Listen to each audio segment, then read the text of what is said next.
This is Hannibal here from thehannibaltv.com, and today I have an interview with one of my most requested guests. We finally tracked him down. He's in Louisiana.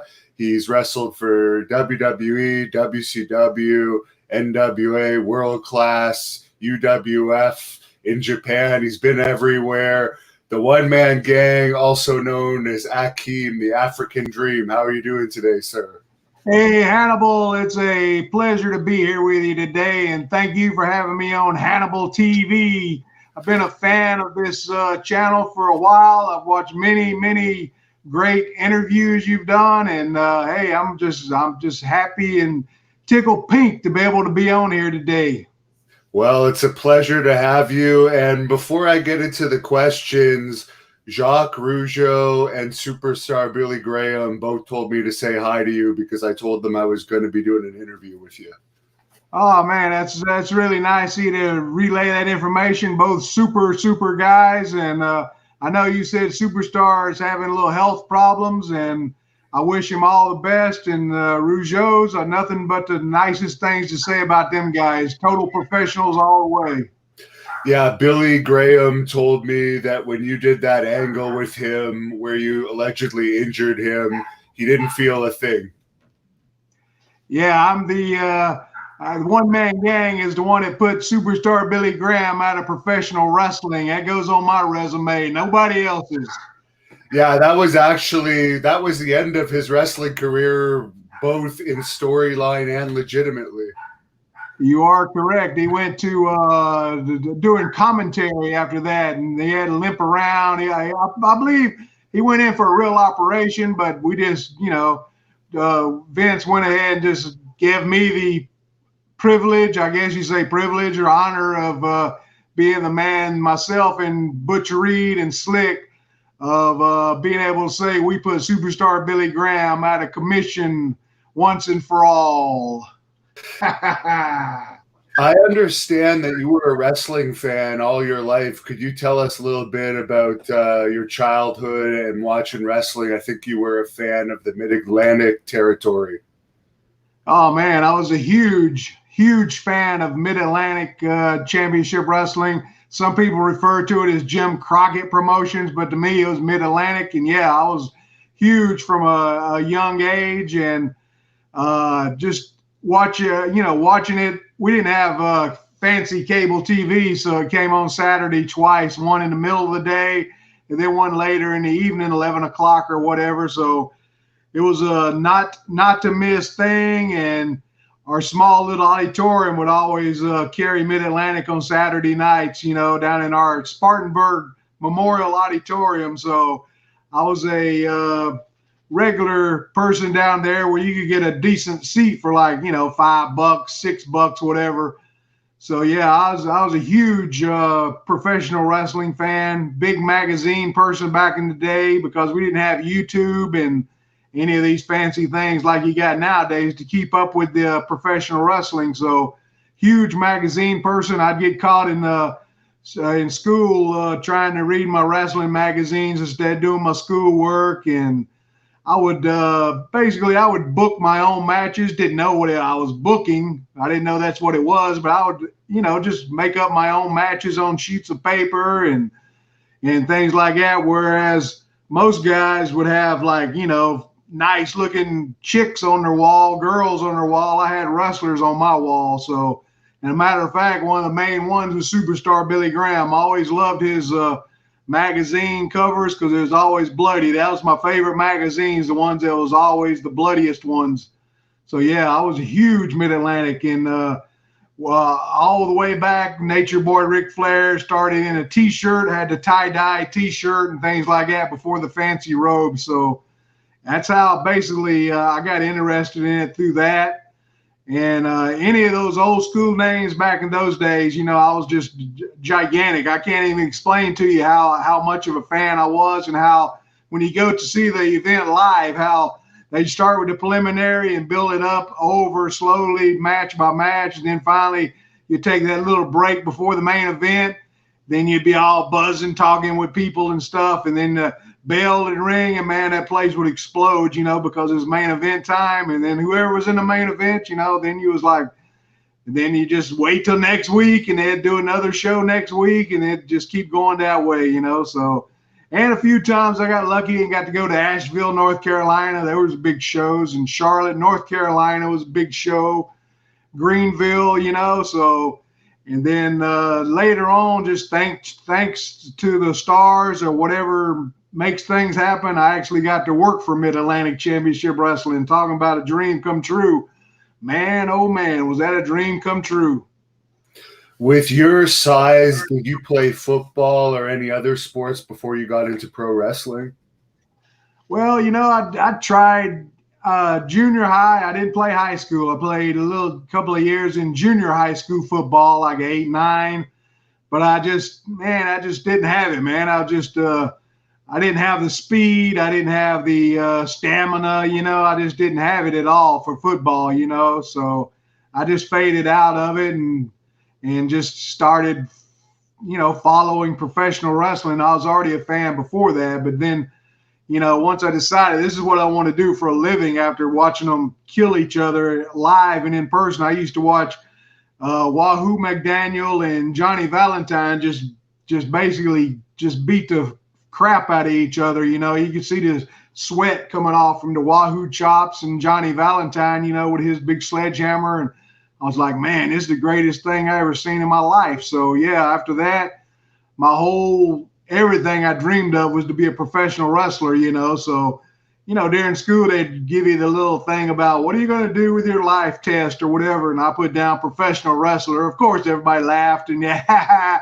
because back in the 70s, it wasn't a cool thing like nowadays. You watch wrestling, it's cool nowadays, but back then, you just wasn't cool if you watch wrestling. You was just basically like a redneck, which, that's what I am anyway, but still, it just wasn't a cool thing. So, yeah, well, football, I tried it, just wasn't for me. So, luckily, everything worked out in my favor in the long run.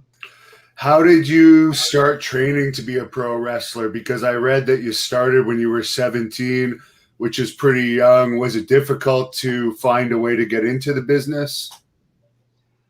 I mean, difficult for, if you was wrestling, for Mid-Atlantic or a major organization, yeah. But, I started with we call them outlaw groups back in the day.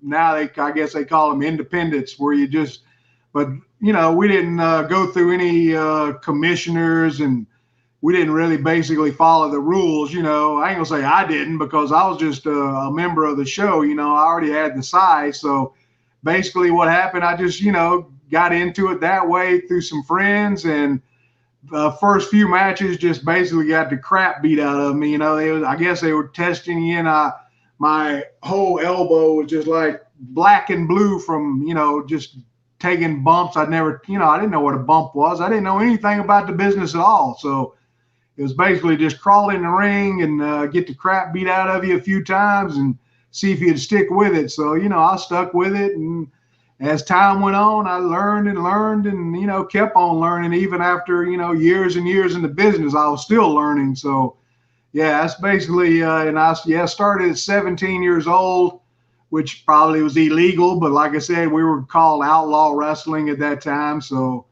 yeah, I started at 17. So, a lot of guys started early. I think Terry Gordy started really young, maybe 16 or 17. So, back in those days, I believe a lot of, people started young. I didn't have no college background of anything famous. Wasn't a big sports person, just from Spartanburg, South Carolina. If it wouldn't have been for professional wrestling, I'd probably still be there working at a factory or a wherever, which nothing wrong with that. But luckily, I got to live out my dream. A lot of people don't get to do that.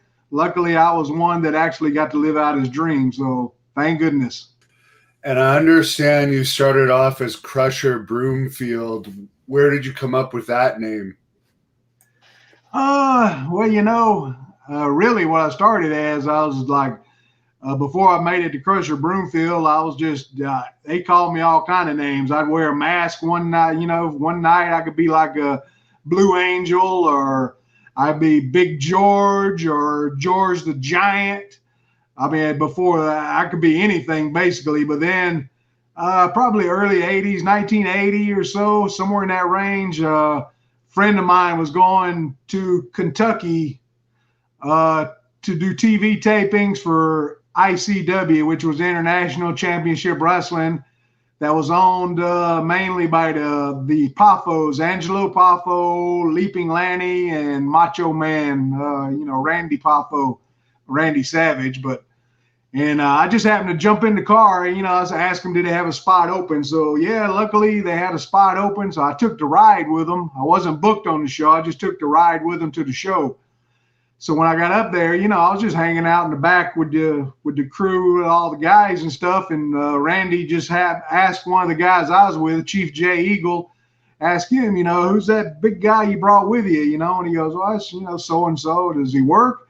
Well, yeah, he works. And, so they came over and talked to me about it and asked would I be interested in coming into International Championship Wrestling to work, full time, which I'd never worked anywhere full time like that. So, yeah, we were, I said, sure thing. So, we worked it out, and, I had to go back to South Carolina and get what little things I had in order, and let my mom know about it, because my mom was a single parent, and I was her only kid. So that was kind of a tricky thing to tell her, hey, I believe I'm going to, is it okay if I leave home and, start wrestling? So I went up there, and then they, for whatever reason, they come up with the name. It wasn't me. This was the Macho Man, and those up there come up with the name Crusher Broomfield, like a big country boy, a big redneck country boy. And they had a contract. Supposedly, Macho Man had a contract on me that he was paying my sister's hospital bills. She was in a hospital with a disease, and he was supposedly paying the hospital bill. So the way the angle went is I was working for Macho Man, in his stable, and basically like a servant kind of thing. I would have to get the jackets and get his robes, and if I messed up, he'd slap me and do just crazy stuff like that. He made me get on and kiss his boots, and and then when I would start to stand up to him, he would be like, he'd pull the contract out, and hey, remember the contract I got, what happened to you, you know what happened with this, and like that. It was an angle. I didn't even have a sister, but it was all angle, and that's what I stayed up there for probably a good 2 years, working with them guys. Had Leaping Lanny Poffo, had Macho Man, had Angelo with their dad, had Bob Roop was there, Ronnie Garvin, had Cowboy Bob Orton, Pistol Pez Watley was there, so it was a pretty good group to learn from, being my first actual territory to work, for 2 years. I got to wrestle all these different stars, and then actually, learn, Macho Man, helped me tremendously, behind the scenes, giving me pointers on how to work a match and what to do, what not to do, and things like that. So just to hang out with him, see him do his interviews and things like that was like tremendous thing to be able to do. So yeah, I got to stay there 2 full years, and, not really making no money, of course, but they had TV, and had an actual territory and ran shows weekly. So, for me, it was like being in heaven. So I thought that was the greatest thing in the world. Were you around at the time where Macho Man had his altercation with Bill Dundee? I know you probably weren't there, but it seemed like he was going a little nuts around that time with that whole incident where Bill Dundee, I guess, had to pull out a gun to protect himself. Yeah, I was in the area, like you said, I wasn't at the actual thing that happened, but that was constantly. They was always on TV challenging, Dundee, or challenging Jerry Lawler to different type matches, or whatever. And it was just, later on, I didn't know at the time, but later on I'm thinking, after I learned the business a while, I'm thinking, why would you give your TV time, challenging this other group? All you're doing is giving them your TV time by even mentioning their names, So Yeah, at the time, I mean, constantly they were always challenging them to some type match or whatever. I don't know if they was, honestly wanting to shoot with them or not, but I know this altercation was a shoot for sure. I know that happened, but I was never one to get involved in all that. I just wanted to wrestle and, just enjoy myself and, see what happened. I was just me, basically. I was kind of a laid back kind of guy. I kind of stayed out of everybody's way. How was Lanny in those days? He's a fairly nice guy, but he's a little eccentric. Was he helpful to you? Oh yeah. Lanny was super, super helpful. We had a lot of matches, and he was like, it's just hard to explain, because you're in the ring and he's just giving you pointers and telling you things to do. But yeah, he was, I don't know, but eccentric, I guess, but work-wise in the ring, I had no problems. I enjoyed, even years later when we ran into each other again in WWF and whatever, but I never had any trouble at all with him. He was really, really easy to work with. At that particular time in ICW, he was pretty well over as a babyface, pretty good. So our matches was pretty easy. It wasn't really very hard out there. So yeah, I had a great time with him. He was really easy to work with. Did you ever see him do his little trick that he did in the dressing room a couple times? I've heard of this little trick several times, but to be honest, I never witnessed it, and I don't believe I want to witness it. So, but like I said, Lanny was always cool with me. I never had no problem with him. So whatever he did is other than that is all on him. Whatever you do is your business. I don't really care. Yeah, apparently the groupies liked it, so I guess it helped him in some ways. You also went to the Florida territory in your younger days. Could you tell us about that and having matches with Dusty Rhodes there? Yeah. Florida came after Mid-South Championship Wrestling, my first time in Mid-South. So, yeah, I went to Florida Championship Wrestling. So, Dusty I was in Mid-South working, for Bill Watts, and he asked me would I be interested in coming to Florida to work for him, and heck yeah, I would. Who wouldn't want to go to Florida to work? So yeah, I went down there, and they gave me a huge, huge push, as a heel. So I got to work with him quite often. Got to work with Blackjack Mulligan quite often. Barry Windham was there. Mike Rotundo was there. Billy Jack was there. So, they teamed me and Cowboy Ron Bass up, and, so we got the tag team titles at one time, and I had the Brass Knuckles title that I'd won from Blackjack Mulligan at one time. So, at that time, Florida was pretty hot place. I don't mean temperature wise. Hot place meaning sellouts pretty much every night. They was doing huge business, and luckily I was right in the middle of it, getting to work the top baby faces because, so they put me originally I was with J.J. Dillon, and that didn't, that was just a short time. He left the area, and then they put me with another manager, Jim Holiday, and then ended up after that, I ended up going to Sir Oliver Humperdinck in the House of Humperdinck, and then I stayed there for a while, and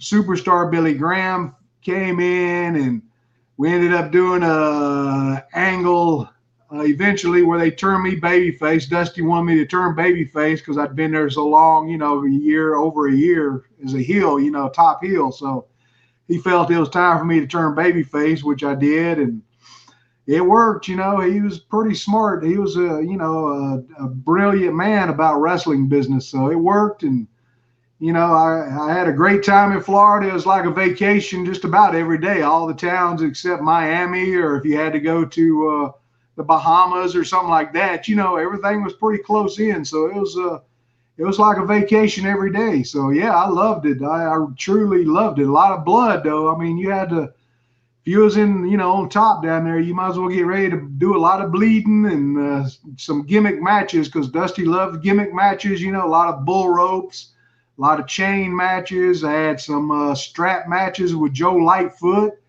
had barbed wire matches. I guess, I don't even know if, that's way before ECW even had barbed wire. They had barbed wire matches down there. I had those with Blackjack Mulligan. Any kind of gimmick match, cage, tape fist, falls count anywhere, just about any gimmick match you could dream up. They had it in Florida. So, and I was pretty much in every one of them, bleeding every night. So, I loved it. I loved every time I stepped in the ring. I loved it. Blackjack Mulligan was known as a really tough guy. Did you ever see him in action outside of the ring?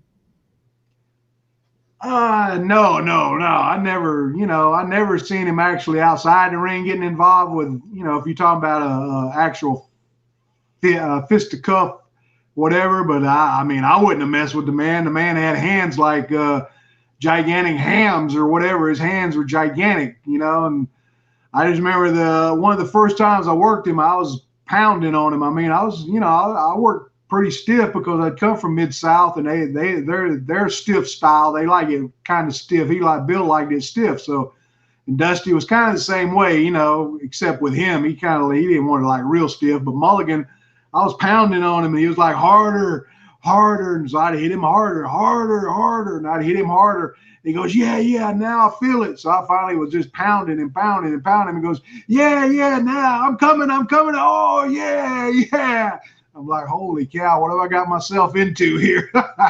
But yeah, Mulligan was something else, man. That dude was like gigantic, even though I was 6'8", I still, even against him, I felt, I just felt small. But just being in the ring with these guys were like, I couldn't believe it. I'm like, these are the guys I grew up watching on TV, all year after year after year, and paying money to watch them live. And now I'm actually, in the ring against these guys. I was like a dream come true. I thought the alarm was going to go off and wake me up.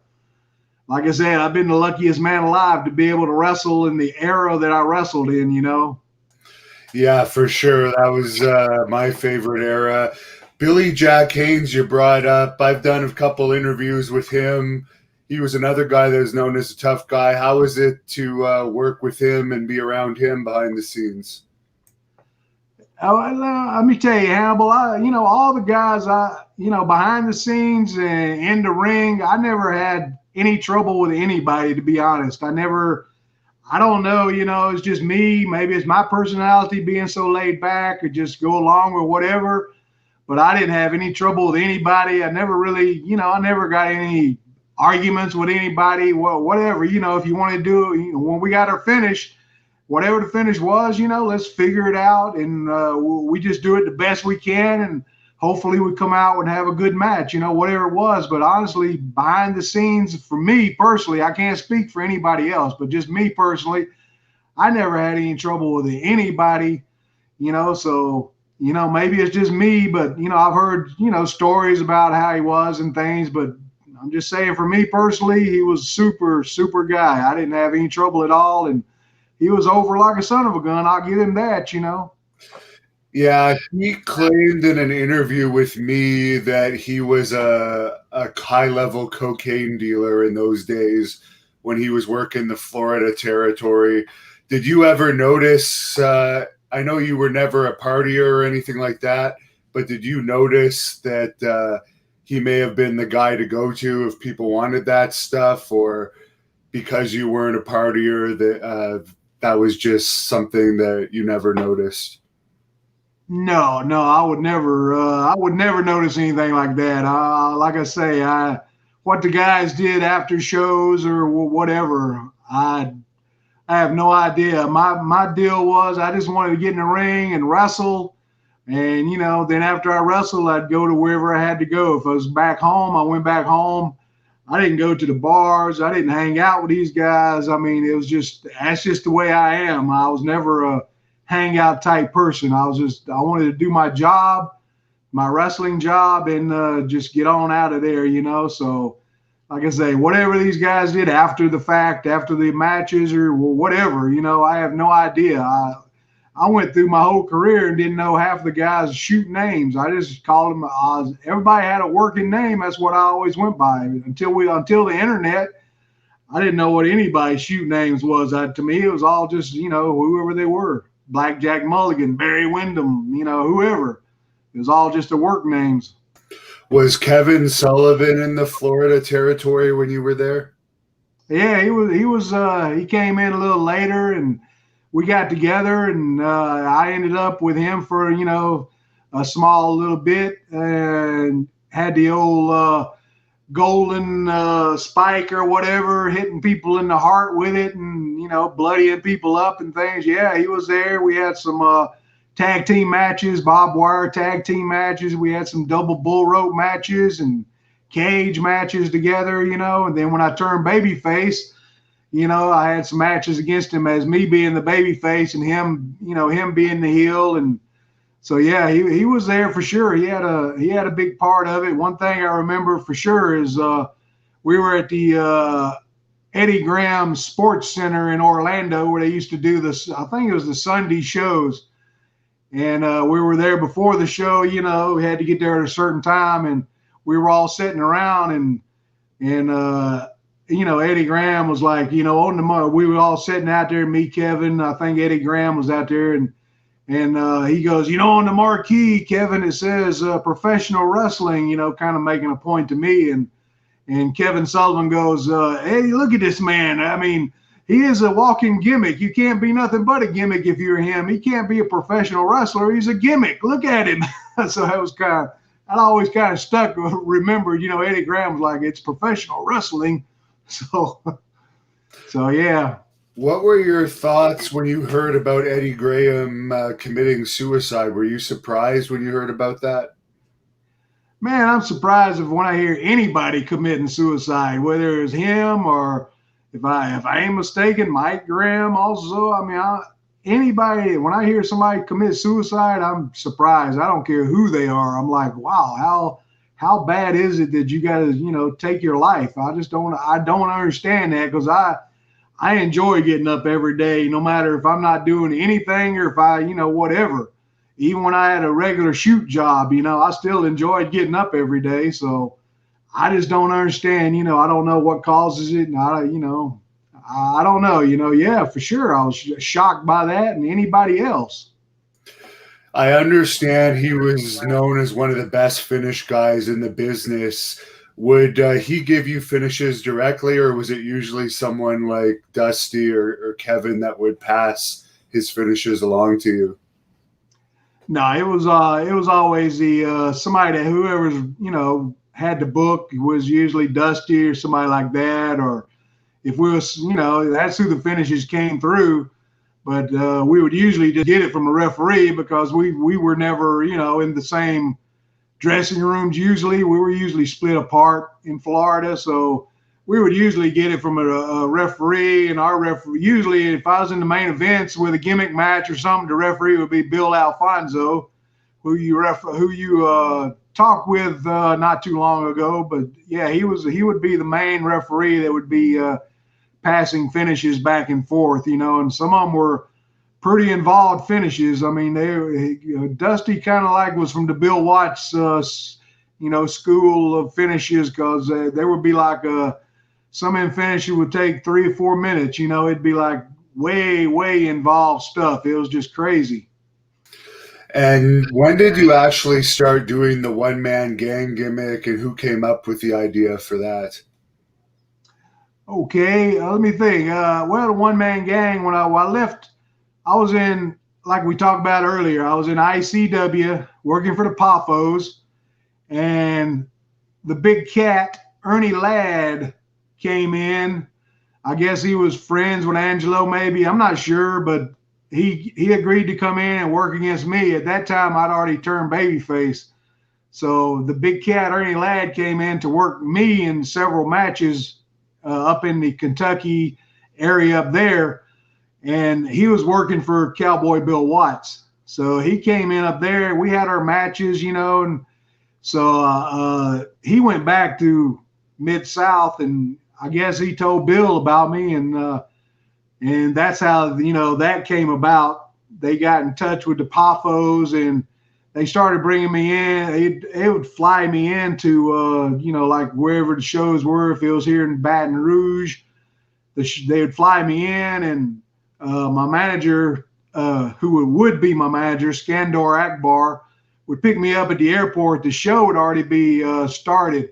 So what they would do, they'd sneak me in the back, and then the main event, whatever the main event was, say it was Dusty against somebody or whoever, and they would have a spot in for me to run in, and I would run in. I'd do a run in, and I would just put the boots to whoever the babyface was. It could have been Dusty, it could have been, you know, Ted DiBiase, it could have been Dick Murdoch, whoever it was. I would just lay them out, give them a, you know, 2 or 3 big splashes, and they would wheel them out on their little stretcher and take them out of the building that way. And they had cameras there filming this as it went along, you know, so it was being played back on TV, which I didn't, you know, at the time I didn't know, because I was going back to work, you know, to Poffos. And then finally, when I came in full time, we did, you know, they brought me in and we did TV, and Ernie Ladd had the Samoans, Afa and Sika, under contract managing them, and Akbar, you know, he had them, and he says Ernie Ladd stole them. So we did a gimmick where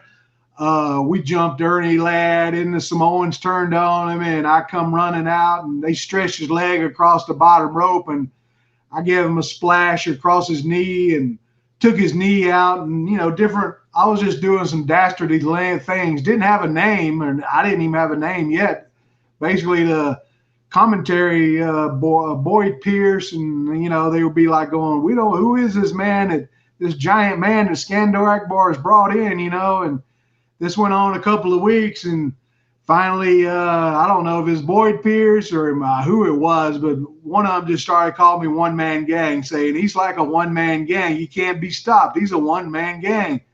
So that kind of stuck. I mean, I didn't come up with the name, I'll admit, you know, it wasn't me. So, but it stuck. And then from then on, you know, they started just calling me, you know, One Man Gang. And from then on, that's what I went as, you know, from after that, from on to the other territories. That's the name I continued with. Thank goodness. I mean, you know how important a good wrestling name is now, you know, back then especially. You know, nowadays you can get away with being called John Smith or whatever, but, you know, in those days, you know, you needed a good solid wrestling name, you know. So I was lucky in that aspect. Did you already have the mohawk by that time and the biker style outfit, or is that something that a promoter told you to develop? No, not at all. Back then, I had the long hair. I had like really, really long hair. I had the full beard, had a great big giant beard. And but the mohawk came about when I went to World Class Championship Wrestling, better known as, you know, the Von Erichs, Texas, or whatever you want to say. My manager, Playboy Gary Hart, came up with that idea. So he came up with the mohawk. He came up with the denim jacket. He came up with the idea of the Halsted Street, Chicago, Illinois gimmick. He came up with the idea for me to wear the big logging chain and different things like that. So all those ideas were Playboy Gary Hart. I just took those ideas and made it my own, basically, and went from there. You know, from then on, that's, you know, I was always known from Halsted Street, Chicago. So all that credit goes to Playboy Gary Hart. You're very fortunate. You worked with Eddie Graham, Gary Hart, and Bill Watts, 3 of the top geniuses ever in the history of wrestling, as well as Kevin Sullivan. No wonder you were so successful. Hey, like I said, I was just, you know, it's been I just been the luckiest man alive to be in that era, you know, not just because of those guys, but just because of everybody. I mean, it don't matter who they were, up and down the card. I mean, back in the day when I went to Mid-Atlantic Championship Wrestling, I mean, to a normal person, it doesn't mean anything. But when I got to meet somebody like Johnny Weaver, I mean, that was like a thrill of my life. This is Johnny Weaver, man. You don't know how many times I've seen this man wrestle in person and put the Weaver sleeper on somebody. Or when I was actually after a show one night, I kind of showered and whatever, and they was taking the ring down, and I was walking across the floor. I believe it was a gymnasium, but I was walking across the floor. And one of the ring guys, he was like giving orders. I guess he's the head guy, and I stopped and looked at him. I went over. I said, "Are you Klondike Bill?" And he said, "Yeah." I said, "Man," I shook his hand. I was like, most people don't understand, but man, growing up, when you watch that week after week after week, and these are the guys you saw: Klondike Bill, Johnny Weaver, Swede Hansen, Johnny Valentine. Well, I finally got to meet him years later, even though he was crippled, still I got to, this is Johnny Valentine, man. What are you talking about? This is the greatest thing ever. Andre the Giant, any of those guys, man. It didn't matter who it was to me. It was like waking up on Christmas morning and have the greatest Christmas present you could imagine to meet these people, and actually be in the ring against some of them, it's like, wow, this is unbelievable. Are you aware that Klondike Bill has become kind of a legend on the internet in recent years because Tony Schiavone has told a lot of these stories about Klondike Bill and panties and all kinds of stuff? Do you have any stories like that? No, I didn't. I had no idea about it. Don't tell me that Klondike Bill was wearing panties. I don't even want to destroy that. Apparently he liked used panties. He liked to take them and smell them. And stop it, Hannibal! You're killing me. I can't take it. You're destroying one of my heroes. Stop. And for UWF, that was one of the greatest. It's one of my favorite territories to watch. What was it like? The travel there, and the fans were crazy, and the hard hitting style that they did. What was it? Yeah. The wrestling style was pretty stiff. Like I said before, Bill Watts, pretty much, it was pretty stiff. I'm not going to say it wasn't, and the travel was pretty, for me, it was fine. I loved it, I loved all territories. I loved getting in that vehicle and driving to a town and have some of the guys in the car. And, by the time you got there, you done booked the whole territory and fired about half the people. But for UWF, well, it started as Mid-South. And then years later, he changed it to UWF, which is Universal Wrestling Federation. I guess he's trying to keep up with the WWF. He thought maybe that name would sound better, and he started spreading out a little bit more. We would go to California. We would do shows in New York or wherever, Boston area, things like that. Instead of staying in his own backyard, he started trying to spread out, But work-wise, it was a full load. It was 7 days a week. You're somewhere every night. So yeah, it was brutal. Luckily, I was still pretty young at the time, and I didn't have any major injuries at the time. And all the guys there were, Hacksaw Jim Duggan and DiBiase. All these guys, man, they're professionals, even though they could be we all were a little snug. We just wasn't out there crippling each other, but the fans believed, they believed what they saw, We're like, we would, for me as a heel, I was, the heel, of course. So I don't know how many times I've come out of arenas and, something be wrong with your car, have a flat tire, somebody cut your tires. I've had them, bust my windshield out before, and, just crazy stuff. I don't know how many times I've been jumped at just at the arena. It was so bad in New Orleans at the old downtown Municipal Auditorium. When you was in, like if I was in the main event against Junkyard Dog or something, back in the day, what I would do was I would pack my bag, have everything packed, and have it in the automobile. And my wife would have the vehicle backed up to the back door. And as soon as the finish was, whatever the finish was, I would just leave straight from the arena, straight down the aisle, fight your way out the building and straight out the back door. And jump in your vehicle and get out of there, because if you didn't get out at that particular time, you was going to be, your vehicle would be demolished, and possibly you be demolished, because once the show was over, those policemen, I don't know, they kind of just went their own way once that final bell rang. So just for safety wise, you had to get out of that building. A lot of buildings, not just there, but Florida also, and even over in Texas, world class, same exact way, man. And fans, they believed whatever, if you was hurting one of the Von Erichs, or if you was hurting Junkyard Dog, or whoever happened to be the babyface, them fans believed it, and they were out to hurt you. I'm talking about, this is before they started checking people for knives and, having stuff thrown at you. I don't know how many pounds of chewing tobacco I've had thrown on me, how many gallons of beer has been thrown in my face.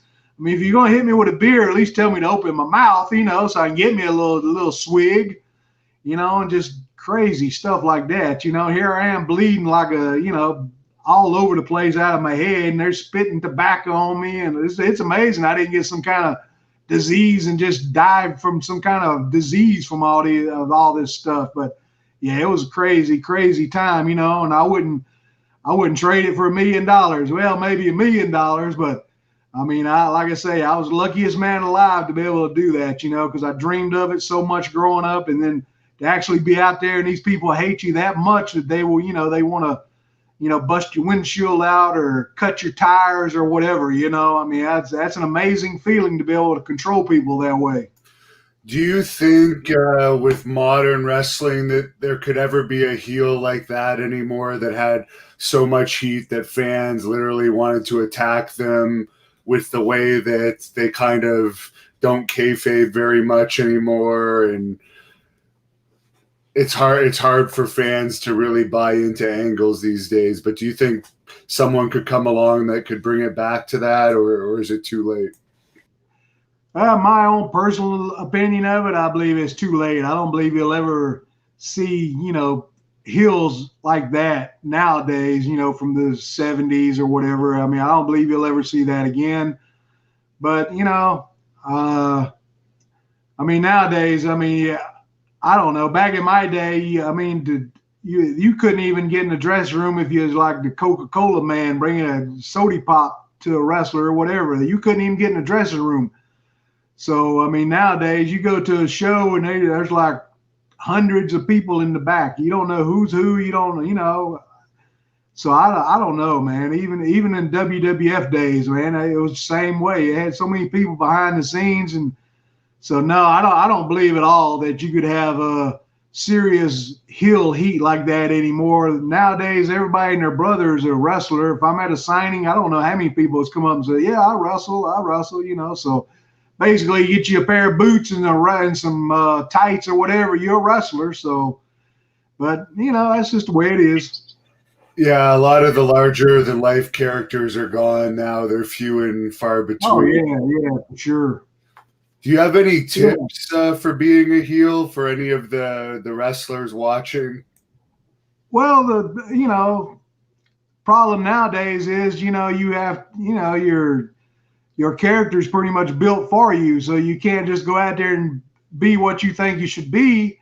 I mean, like the WWE performers are that, like, they want to be called performers. I was always a professional wrestler. I was a wrestler. I wasn't no performer. But yeah, their characters are pretty much, they got a certain way they have to be, and that's what they have to be. Luckily, when I was in WWF, it wasn't near that strict. I mean, if I would have had to memorize 2 sheets of written lines, you just might as well just go ahead and fire me, because there's no way I could memorize lines. I just couldn't do it. I don't see how they do it. To be honest, I don't see how you memorize lines and go out there and actually give a good solid promo and be trying to remember what you have to say. I just don't see how they do it, But like I say, if I had to do it nowadays or even back then, you didn't just have to fire me, because I couldn't have done it. Same with the matches. These guys, man, they lay out matches step by step. I mean, a 20-minute match, and they laid out the whole match. Basically, I've seen them in the back before, at independent shows, and they'll be there for 2 hours talking over a match, and I'm like, good gosh. I mean, I'm like, for me, maybe a beginning, maybe, and of course the finish. Everything in between, unless they have something really special they want to do, everything in between, it was always the heel's call. It was always, back in the old school days, the heel called the match. How that came about, I don't know, but we was always taught that the heel calls the match. So, but yeah, I'd have a beginning and the finish. Anything in between that, just play it however it went. And as far as working with the Junkyard Dog and UWF, how did you like being in the ring with him? Because I understand once he started having his drug issues and stuff, it could be pretty difficult some of the nights.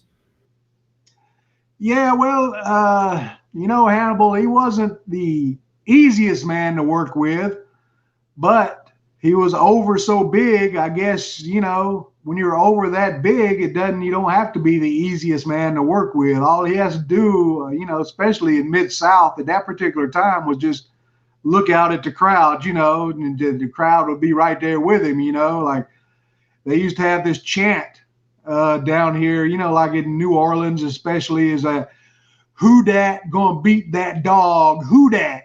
And the whole building would be chanting that, who dat gonna beat that dog? So, of course, it wasn't me. I would always take the thump every night, for the 1, 2, 3, unless we was doing a gimmick finish, which if you did a gimmick finish, you might as well be ready to fight the whole building. So, but yeah, he wasn't easy to work with at all. He had his limitations, and you basically, kind of had to work around his limitations, and just try to keep the match going, the best you could do, so that was even later in WWF. I had quite a few matches with him too, and same situation, it was just he just wasn't very mobile on his feet, but he didn't have to be very mobile when you're over, so it all worked out in the long run. Yeah, I heard Lanny Poff. Well, actually, Lanny told me directly that he was the reason Terry Funk quit WWE was because he got sick of wrestling Junkyard Dog. Yeah, Jimmy Hart told me that story one time. That Terry Funk was programmed with Junkyard Dog, and they were at the hotel or something after they had so many matches, and Terry Funk, got up and said, "Jimmy, I'm going home. I can't take it no more." And Jimmy Hart was like, Terry, Jimmy with that high voice, Terry, don't do it, Terry. And Terry like, I can't take it no more, Jimmy. I'm going home. And he went to the elevator and went down and went to the airport and went home. And that was the end of Terry Funk. Is it true Terry Funk got you a movie role in a Hollywood film at one point? I think John Ritter was in the film with you. Well, you got some good information there, Hannibal. I don't know where you get all this stuff, but it is true. I was, this is years later, and I was just here at the house. Telephone rings, and it's Terry Funk. I couldn't believe it, And he said, there's a little movie role. It wasn't a big part. That may be why he didn't want to do it, because it was just a little small little part. And he said, I want to offer it to you if you'd be interested in doing it. And I said, well, heck yeah, I'd be interested in doing it. So yeah, for sure. He got me the part. And, I went up to, up there in Canada, wherever where they do movies up there, and spent about 3 or 4 weeks up there just goofing off, basically. The director really I guess he liked me, so he kept me on the payroll. So yeah, it had John Ritter was in it, and the lady best known for Mork and Mindy, Pam Dauber. She was like his wife in the movie. The storyline is, the name of the movie is Stay Tuned. The storyline is John Ritter character was a big TV freak. He loved TV, so he purchased a cable TV satellite system. But what he didn't know is he purchased it from the devil. So as it goes on, he gets sucked into him and his wife get sucked into the satellite dish, and they have to overcome different challenges, in hell to be able to get back out of the satellite dish to return back home to their families. And one of the obstacles is a wrestling match between myself and another lady. We were the, world champions of hell. They had us like with some big horns, red horns and things like that. And we had a tag team wrestling match, and it really worked out. John was like crazy, man. He wanted to do all his own stunts. He was like, man, I would love to, I want to do this stuff. But of course, the director, he wasn't going to allow that to happen. But John did a couple of things. I gave him a nice airplane spin and a couple of little tosses and a couple of good hammers in the corner, and ended up that Pam Dauber's character ended up whacking me with the announcer's microphone and knocking me out. So they win the match, and then they disappear and go on to their next challenge. So, yeah, that was a good time, though. I had fun up there. I kind of wished I would have stuck with that little gig and kind of got more, try to get a little more into it. But when you live in Louisiana, you don't want to it's kind of hard to do if you're not actually in the area where they do that kind of stuff, But yeah, that was a good little gig, good payday and super nice people. Captain Lou Albano was there. He was the announcer for the show. So I hung out with Captain Lou for, a couple of 3 weeks. And so, yeah, that was, you got your information correct wherever you're getting it from. How did you like Captain Lou? I understand he was a little bit of an alcoholic and could be very entertaining. I mean, Captain Lou was just, he was just Captain Lou. That's all I can say. I didn't really I didn't see him all messed up, maybe because we was doing the film or whatever, but he was still pretty little eccentric, even if he was being himself, with the darn rubber band things hanging out of his cheek and all that. That's kind of, I didn't even realize he was there. And I went down to the restaurant to eat, and he was in the restaurant. And one man gang, come over here and say with Captain Lou Albano. Oh, so yeah, we hung out together, so that was cool, man. Do you have a Dusty impression? You seem pretty good at impressions. No, I don't do Dusty too good. I don't have the lisp. A lot of guys have that really good lisp. I don't really have a really good lisp. And Dick Murdoch was in Mid-South. I think you wrestled him a few times. He's a bit of a controversial character. How did you get along with him?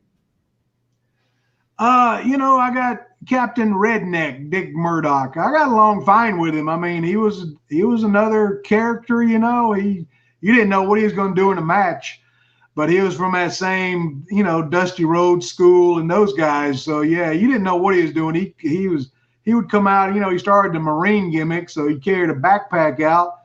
You never knew what could be in the backpack, so he'd carry an entrenching tool, which is a small little shovel. He'd carry a 6-pack of beer, whatever. It didn't matter, so every night you went out to the ring with him, anything could happen. So you had to be prepared for pretty much anything. But the fans, they ate it up like it was candy. They loved him and loved the gimmick. And if you was going against him, you was just a hated person. And I just happened to be the hated person.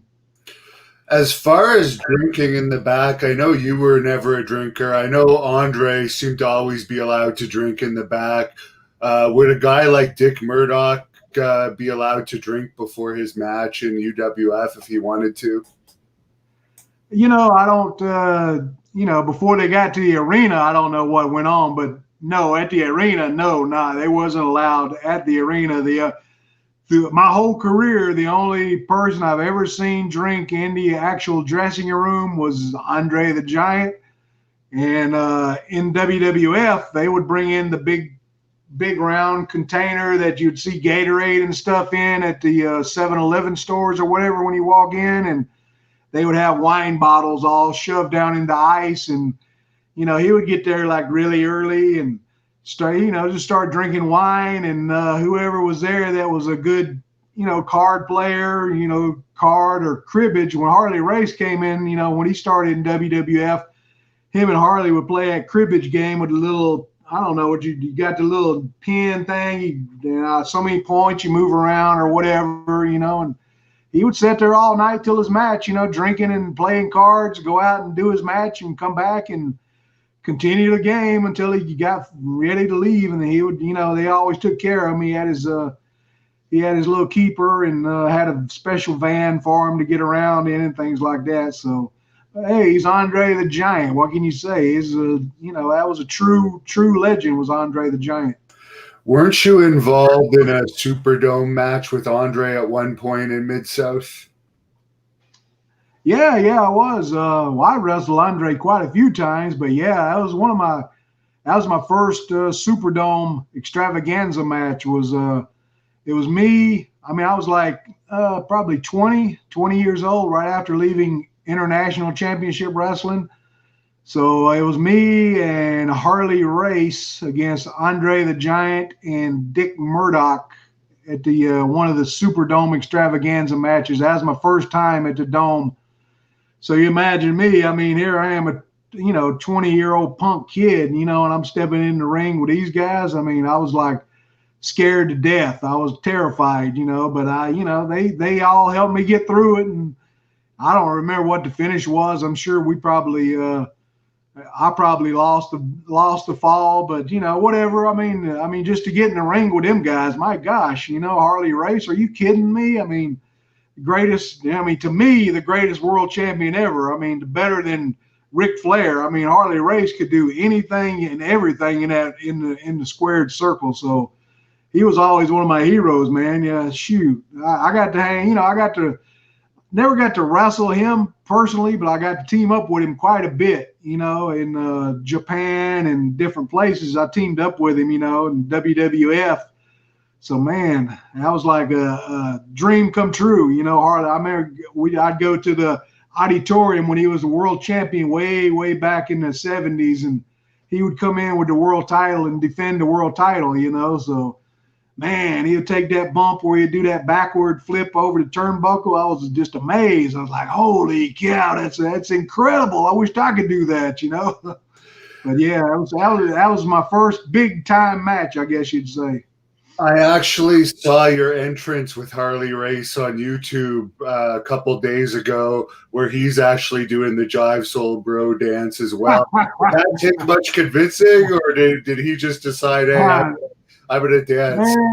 Man, I saw that video. I had no idea he did that. I was like, we were I believe it was on WWF. I believe it was in Italy. I'm not sure what city, Milan or one of those Italian cities. I don't know, but yeah, I had no idea he was doing it, and but there was no prearranged thing saying, hey, won't you do this, Harley? I mean, I would never go to the man and say, Harley, won't you do Akeem dance or anything? Are you crazy? I mean, there's no way I'd say that, but it wasn't prearranged. He just did it. I had no idea, and I finally, after all these years, 40 years later, I saw a video. I about fell out in the middle of the floor when I saw that. So yeah.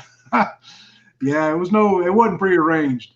Did you ever get the chance to drive with him? Because I understand he was a very scary guy to drive with. No, I was never that brave. I was,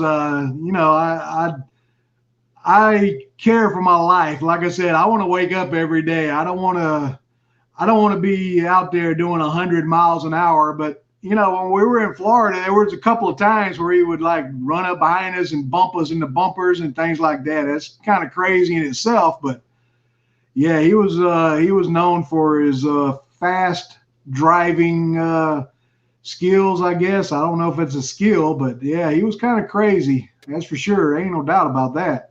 Yeah, I mean, it is a skill, especially to do it while drinking. But a couple of times, exactly. Serious car accidents.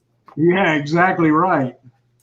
Now, as far as Japan, you mentioned Japan. You actually teamed with Bruiser Brody over there in Japan at one point. What was that like? Oh man, that was spectacular. I mean, unbelievable. I mean, get to team up with Bruiser Brody. I mean, this is before, Texas. This is before WCCW. So yeah, just to get to go to Japan was spectacular to me. I mean, I'm a little kid from Spartanburg, South Carolina, population, I don't know, back then, a couple thousand people, you know, and here I am going to Japan. Are you crazy? I didn't even, back in my day, I couldn't even spell Japan. And here I am getting to go over there, you know, and actually wrestle. But yeah, oh my God, it was unbelievable teaming with that man. That man is like, you know, I mean, when you say a machine, he was a machine and a half when he was in Japan. And in the States, it may have been a little different, but in Japan, I could see where, you know, he earned his money over there. There's no doubt about that. He earned his money, and shoot, I wasn't going to try to keep up with him over there. That's for sure, you know. So, man, he was over like a son of a gun. I mean, it was crazy.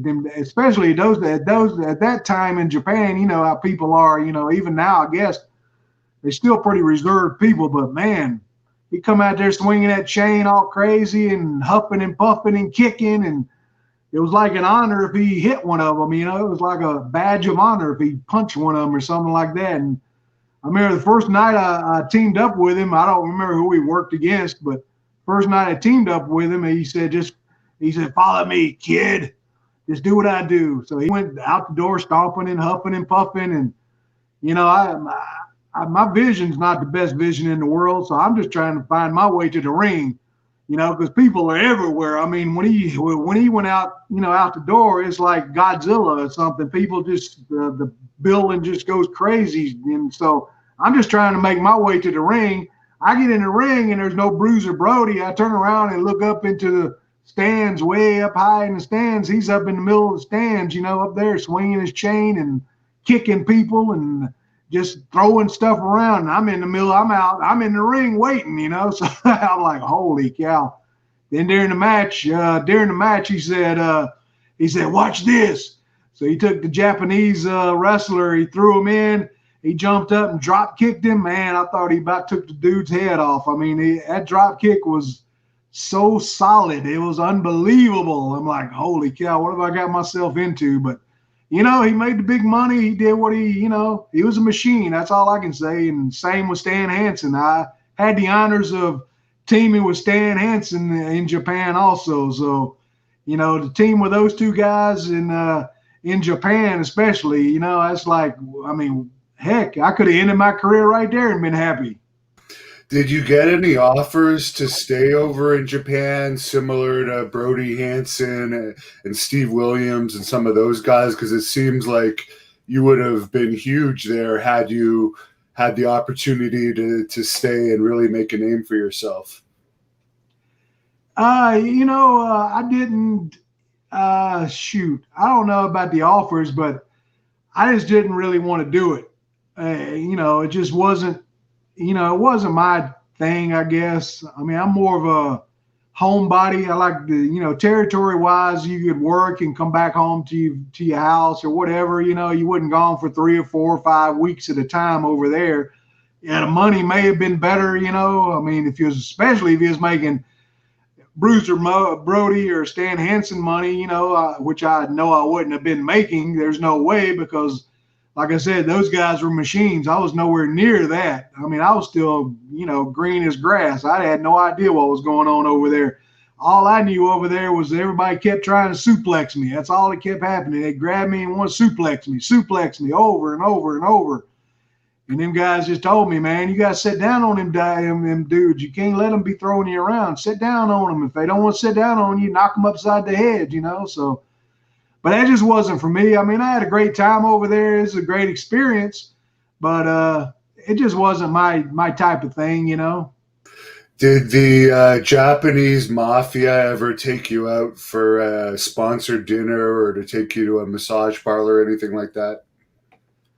You know, not me personally. I know, you know, like I said, Bruiser and them guys, they had their sponsors. You know, I didn't have that I know of. I didn't have a sponsor, you know, because, you know, I was just a regular wrestler from the States. You know, I really didn't have a name for myself at that particular time or anything. So, you know, I got actually booked in there through Dory Funk Jr. You know, he kind of was booking talent at one time. So I got booked through him to get to go there. So, you know, I mean, you know, I didn't get to hang out with no sponsors or no, you know, any mafia people. I don't know about the other guys. You know, I hung out with the whatever guys was there. You know, they brought in some Mexican guys or whoever happened to be there. You know, Cyclone Negro was there with me on a tour. You know, we hung out, had a good time, and had a Mexican wrestler called Pyrita, had an eye patch over one eye. You know, we hung out. You know, couldn't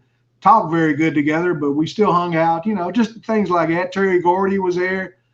You know, which he was a big star there, but we hung out together. But mainly, I pretty much kind of stayed by myself. I just go walking around, you know, just explore the area, and I'd try to go to one of their, you know, areas, temple or something like that, you know, or find me a good, you know, noodle place, eat some noodles or whatever, you know, and then, you know, just get on the bus and do what you got to do, you know, take your little 9-hour ride on the bus and go to the next little town, you know. But it was an experience. You know, luckily, like I say, it's just another part of my resume. Did you ever meet? What about you? What about you, Hannibal? Did you make it over to Japan? They're too afraid. I mean, I beat AJ Styles when he was. You're a shooter, though. So that's the problem. I was always a worker. You known as a shooter. Well, I did defeat AJ Styles when he was New Japan champion. So I think that they know I'm better than any of their wrestlers. So they're a little bit afraid of me, as you said. But speaking of shooting, did anyone ever try to shoot on you in a match? You mentioned never. I mean, we worked. The only time I ever got somebody try to shoot on me was in WWF. Me and Slick was taking on Hulk Hogan at a dark match at one of the TV tapings, I think up in North New York, Birmingham or Binghamton or one of those New York towns. And I got in the ring, Slick was in the ring, and this kid jumped in the ring before Hogan got out. Like I said, I have bad vision, so all I could see was a blurry figure. I don't know what was going on. And this kid run over and tried to double leg dive me, and me weighing 400 pounds, all I did was just squash him. I just went down and squashed him to the mat, you know, until security got in there and dragged him out. Slick was putting the boots to him. Slick was kicking him, hitting him with the cane, every which way, but I just squashed him down, and they dragged him out. And then years later, I heard that he actually got a job in professional wrestling as Roadblock or some name like that in WCW. And what happened that night, according to, you know, the story I got, was his buddies had talked him into jumping the biggest guy on the card, and they had signed you to a contract. You jumped the biggest man there, and just happened to be that I was the biggest man there that night, you know, so he jumped in the ring on me. Luckily, he just double leg dived me, tried to, and no weapons were involved, no knives or anything like that, you know. So it all Hogan came out of the dressing room, his music started, and he was like in mid-rip, you know, he was in mid-rip of his T-shirt and saw what was going in the ring. He stopped, and when the security dragged the dude out of the ring, it just kind of like, you know, it just picked up from right there, like you'd mash a pause on the video or something. He just continued ripping his shirt, and music started, and he just came on in the ring. We had our little match, and I took the leg drop, and, you know, rest is history. Very interesting. And of course, you've already mentioned a couple of times your time in the Dallas territory, the Von Erichs. What was it like working for them, and who brought you into that territory? Dallas was a super place to work. I enjoyed it. Same reason as Florida, real easy towns, not too many far towns to go to until you went down to West Texas, you know, if you had to go to El Paso or, you know, down in that area. But it was pretty easy. You had the same towns every week. You know, you had Sportatorium, Dallas. Then you had Fort Worth was easy. You had, you know, little spot shows here or there. So, and the way I got into it was I was in Florida Championship Wrestling, and I was a baby face, and I just worked a little angle with the Russians down there, Jim Neidhart, them guys. They were going as Russians, and and Mask, White Mask, Angel, David, Sierra. They had jumped me and cut my hair. I had, like I said, I had the long hair, so they cut my hair, and all that. So I'd cut a nice little promo on them. But I had to do a tour of Japan, so I left Florida and I went and did my tour. I think it was like a 3 or 4 week tour of Japan. So when I came back into Florida, I asked for my starting date, and while I was gone, Michael Hayes had took over the booking Florida, and he goes, "Well, we don't have you booked anymore. You're not here." And I said, "Well, what do you mean I'm not here?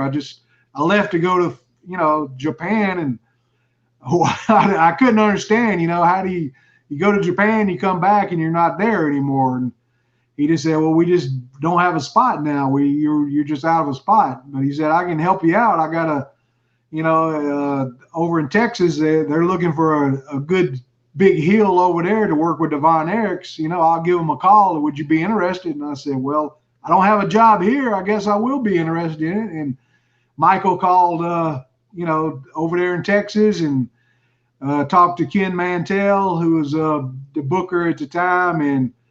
And like I say, thanks to people helping you out, I made it to, world-class championship wrestling. And like I say, got hooked up with Gary Hart over there, and everything went on from there. It all worked out good. Let me tell you another little story real quick. First time when I first went in, they wanted me to come to the Sportatorium a little early, Gary and whoever wanted to talk to me. So I'm in the Sportatorium, and there's nobody in there, no fans yet or nothing. It's just me. And I look over on the side, and there's a man standing over there in like a zip up jumpsuit, blue zip up jumpsuit, like you'd see like maybe somebody wear to be like a handyman or whatever. I had no idea.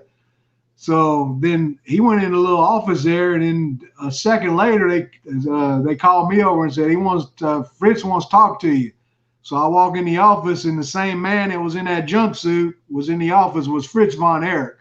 I had no idea, that was Fritz von Erich outside there, and he shook my hand. He goes, "I hear you're going to be working with my boys." And I said, "Yes, sir, I hope so." And he goes, "Well, I'll tell you this, if you take care of my boys, I'll take care of you." And sure enough, I said, "Well, that's good. I'll do my best." And, I took care of him, so he took care of me. So it was a good deal. It all worked out fine.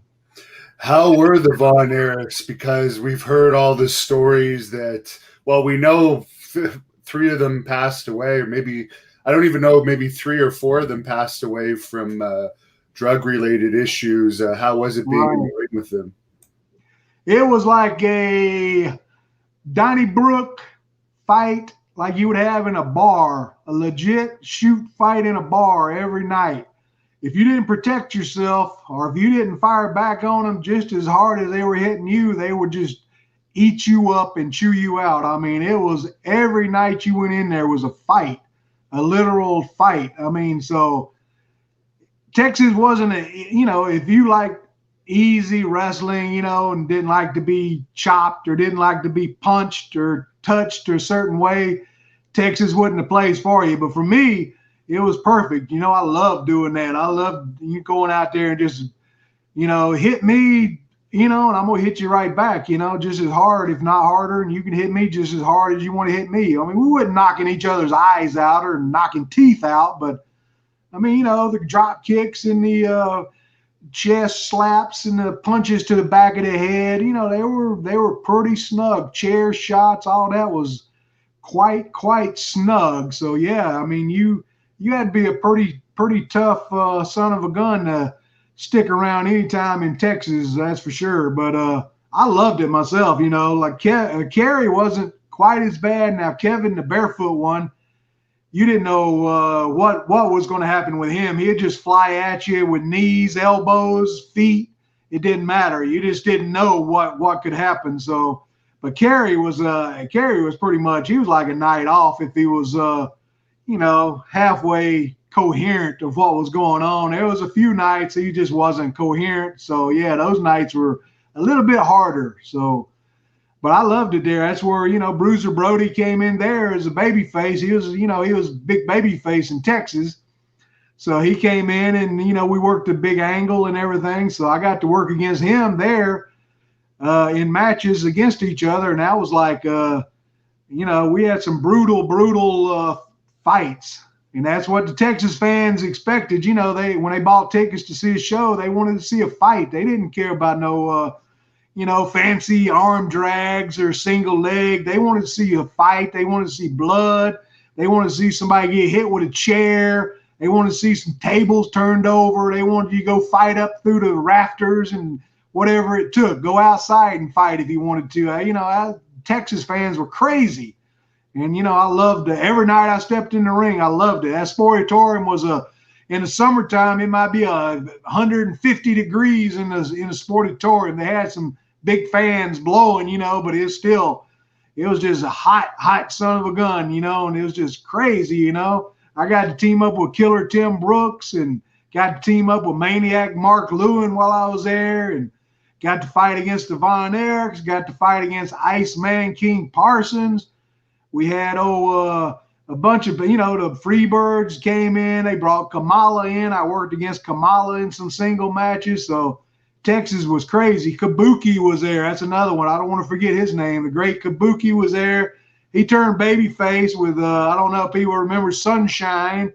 Sunshine was his manager, and Gary Hart used to cut the interview about, Kabuki with the blonde hair woman, she got you, she took over you. Kabuki with the blonde hair, blue-eyed woman. I got to work with him. He was crazy too. He'd throw stuff out of his hands like spider webs. It'd just be like all encircling you, and he'd start punching you and stuff like that. But, he was one of the unsung heroes of pro wrestling. Muta, Great Muta gets all the, big accolades, but man, to me, the great Kabuki was the big Japanese wrestler for me. But luckily, like I said, I got to hang around there for a couple of years, and at the same time I was working there, I would be shipped over to Bill. Bill would bring me in over there, because of the TVs. World Class had that strong TV, so I would get to work there, and I'd go over there. And then St. Louis would call, and I'd get to go to St. Louis and spend a week up there working their territory. And so I was getting to move around pretty good, getting to travel around. I think that's when my name finally was starting to get out a little bit better because of the world-class TVs, And so we also had Ravishing Rick Rude there, so I don't want to forget him. We had a lot of stars in world-class championship wrestling. They had a heck of a crew, that's for sure. But I loved it over there. I really did. I mean, the matches, like I said, was brutal, but that was my style. I love that. As far as David Von Erich, did you ever work him, and what were your thoughts when he passed away? I think you were on one of the memorial shows at least. Yeah. No, he had already, by the time I got to World Class, he had already passed away. Yeah, they were doing the memorial shows for him. Yeah, I got to be on a couple of them, I believe, if I'm not mistaken. It's just hard to recall. Sometimes you have so much stuff, you do. But we was at the Texas Stadium, so yeah, we did those, and you'd have like you might have a 8-man tag team match, then you come back in a single match, then you may have a battle royal. You might be working 2 or 3 times during the show. So, but yeah, I was on those shows, but no, I never got to work against him. And I hear he's probably one of the better ones out of the whole group that work. So I don't know what happened, with his passing and all that, but it's a shame anything happens, so it's just, man, I don't know what happened, so. And as far as the girls for the Von Erichs, I've heard that they by far had the most groupies. They were like lined up waiting for them. Did you notice that? Well, Hannibal, I don't know about, I don't know about groupies. I just know fans. I mean, they were like, when they'd come out of the dressing room, when they'd start their little music, and Kevin or Carrie especially, I mean, it was like they were being grabbed, their hair would be pulled, their wrestling jacket would be almost ripped off of them, and girls slobbering and crying and wanting to touch them, you know. So if that's what you mean by groupies, I know what you mean by groupies, but I don't know about that part of it. But I mean, fan-wise, they were, they were over like you couldn't believe, like Elvis Presley over, you know, girls wanting to grab them and touch them. So yeah, that way, that's what made it so easy in the ring. They were so over in Texas, you know, from the years of, you know, what they did. And it was just so easy. You do anything and the whole crowd will get behind them. You didn't even have to try. You could just grab their hair one time or something and the whole building would erupt, you know, and that's how easy it was. You didn't have to do anything, basically. You could look at them, you know, and all they had to do was just the simplest little thing and the crowd would erupt. So that's what made it so easy. I heard you got your head tattoos while you were in that territory. What made you do that? Was it for the gimmick, or was that a personal decision that you just always wanted those tattoos on your head? Hannibal, you know too much information. I don't know what you've been reading, Wikipedia. But yeah, I got him in Texas. That was another Gary Hart idea.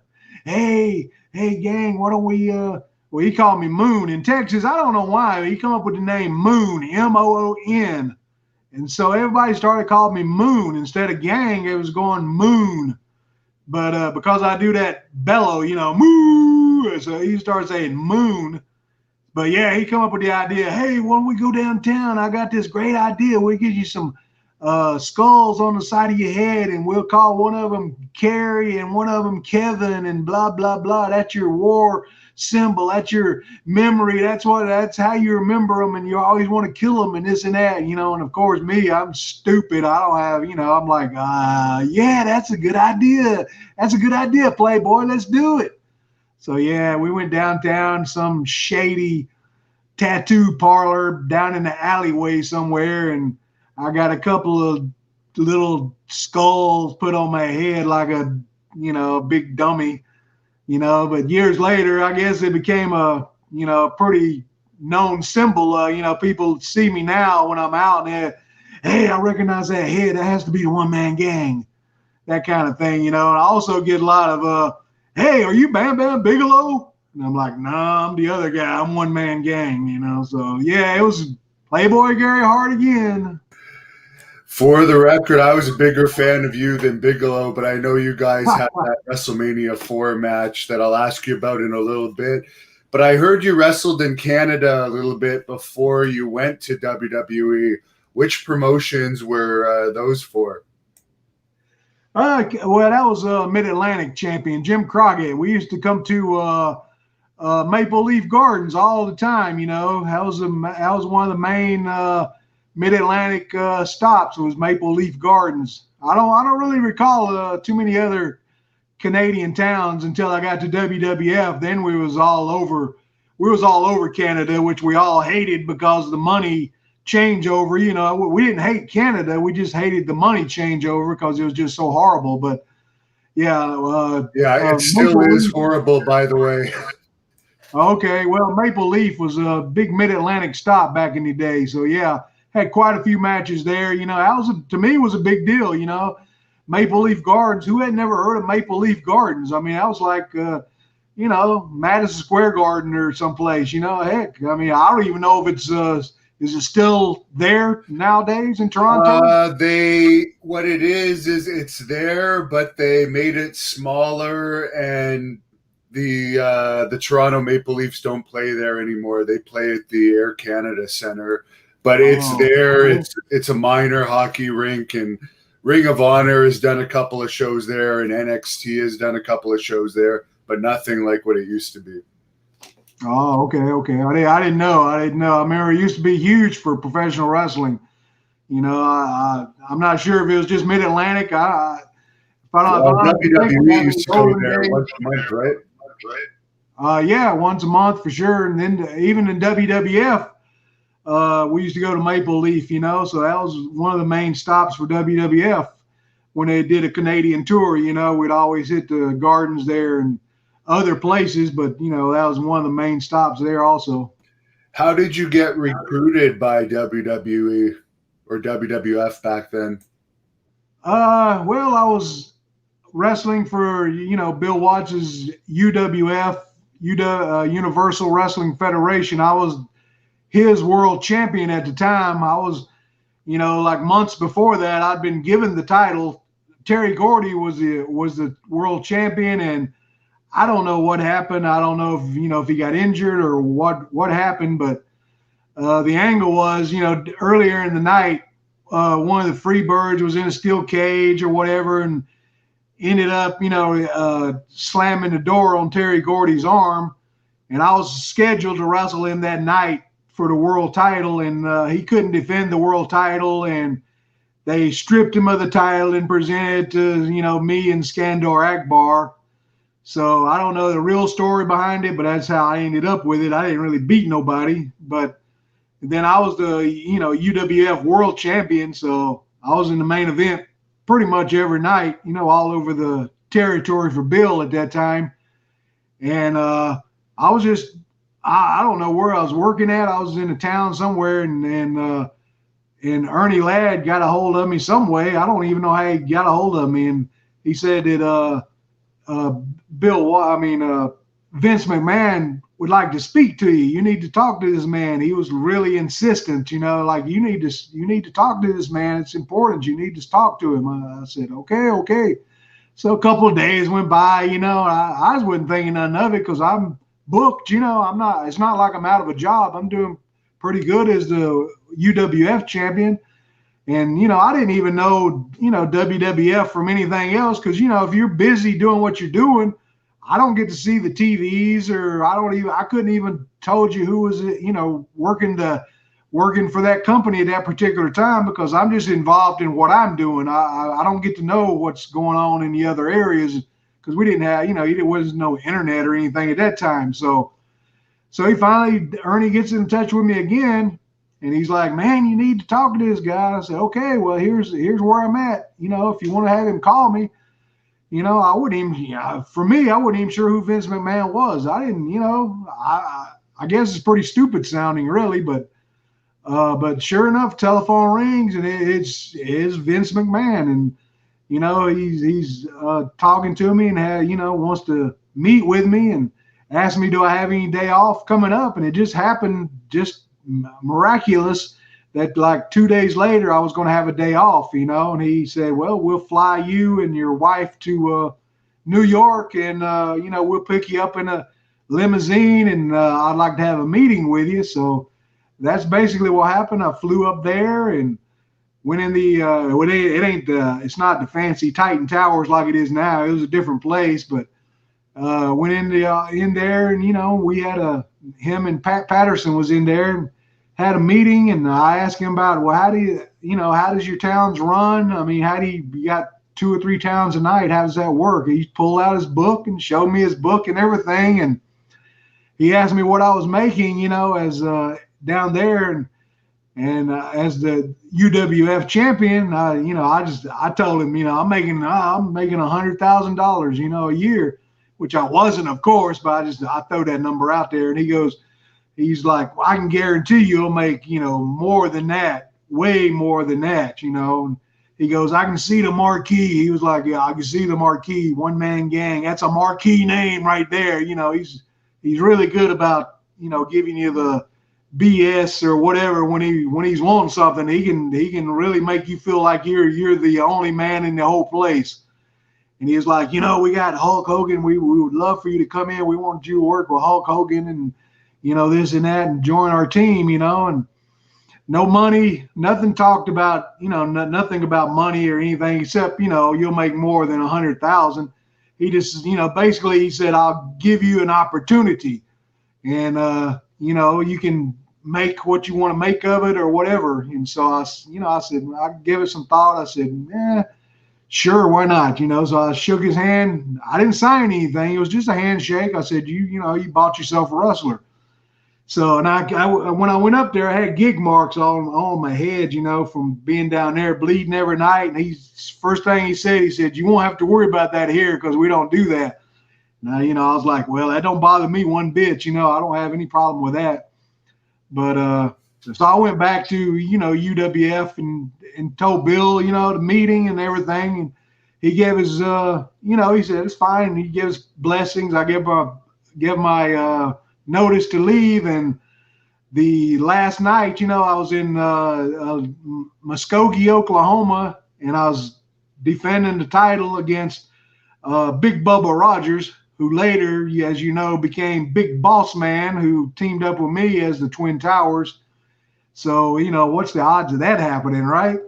And so I worked against Big Bubba Rogers for the world title, and the Crockett's had came in because the Crockett's had bought out Bill Watts's UWF territory. They were going to take it over or whatever. So, and I'd called Vince, like a day before. I said, Mr.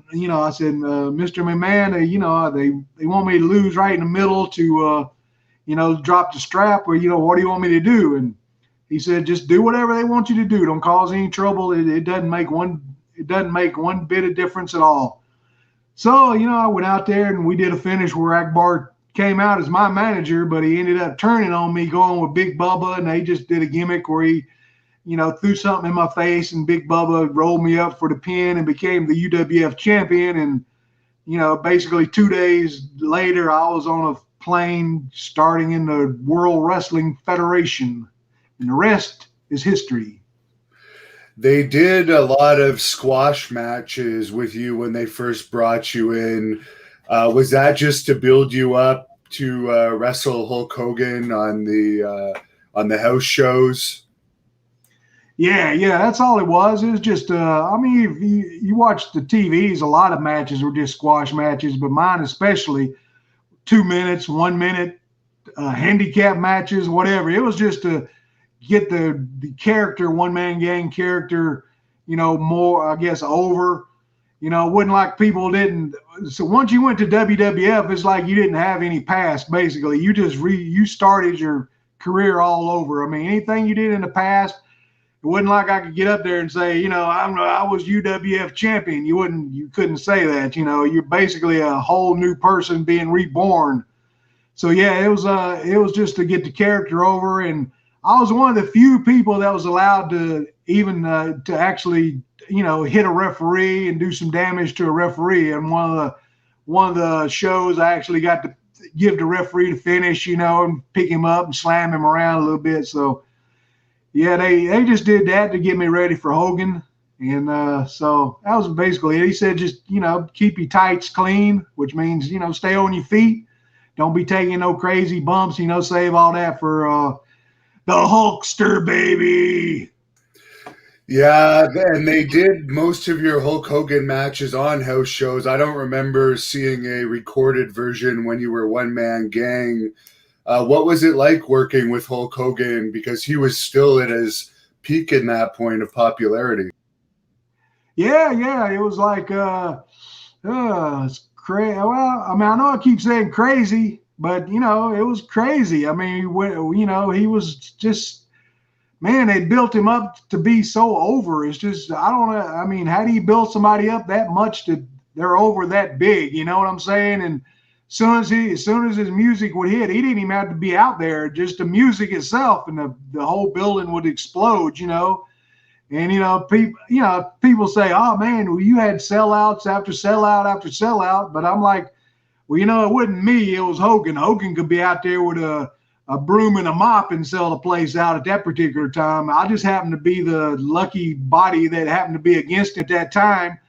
But now that I think back on it, I was probably one man gang, not Akeem, but one man gang at that time was probably one of the few heels that people honestly believe could actually possibly beat Hogan to win the world heavyweight championship. I believe the people honestly believe that I could beat him, because I had the way they had put me over on TV, just demolishing people and not giving a crap about what I do on TV, So, yeah, but man, like I said, he was over so big, man. It was just unbelievable that a company could get somebody that strong, and I couldn't imagine, just the pressure of having all that on your shoulders, carrying a company like that. I mean, I know there's perks, money-wise and, different things, but just the pressure of carrying a whole company on your shoulders. I bet it had to be tremendous amount of pressure. People don't think about it, but I bet it was a lot of pressure on him. And, I've bumped into him a couple of times at different signing here or there.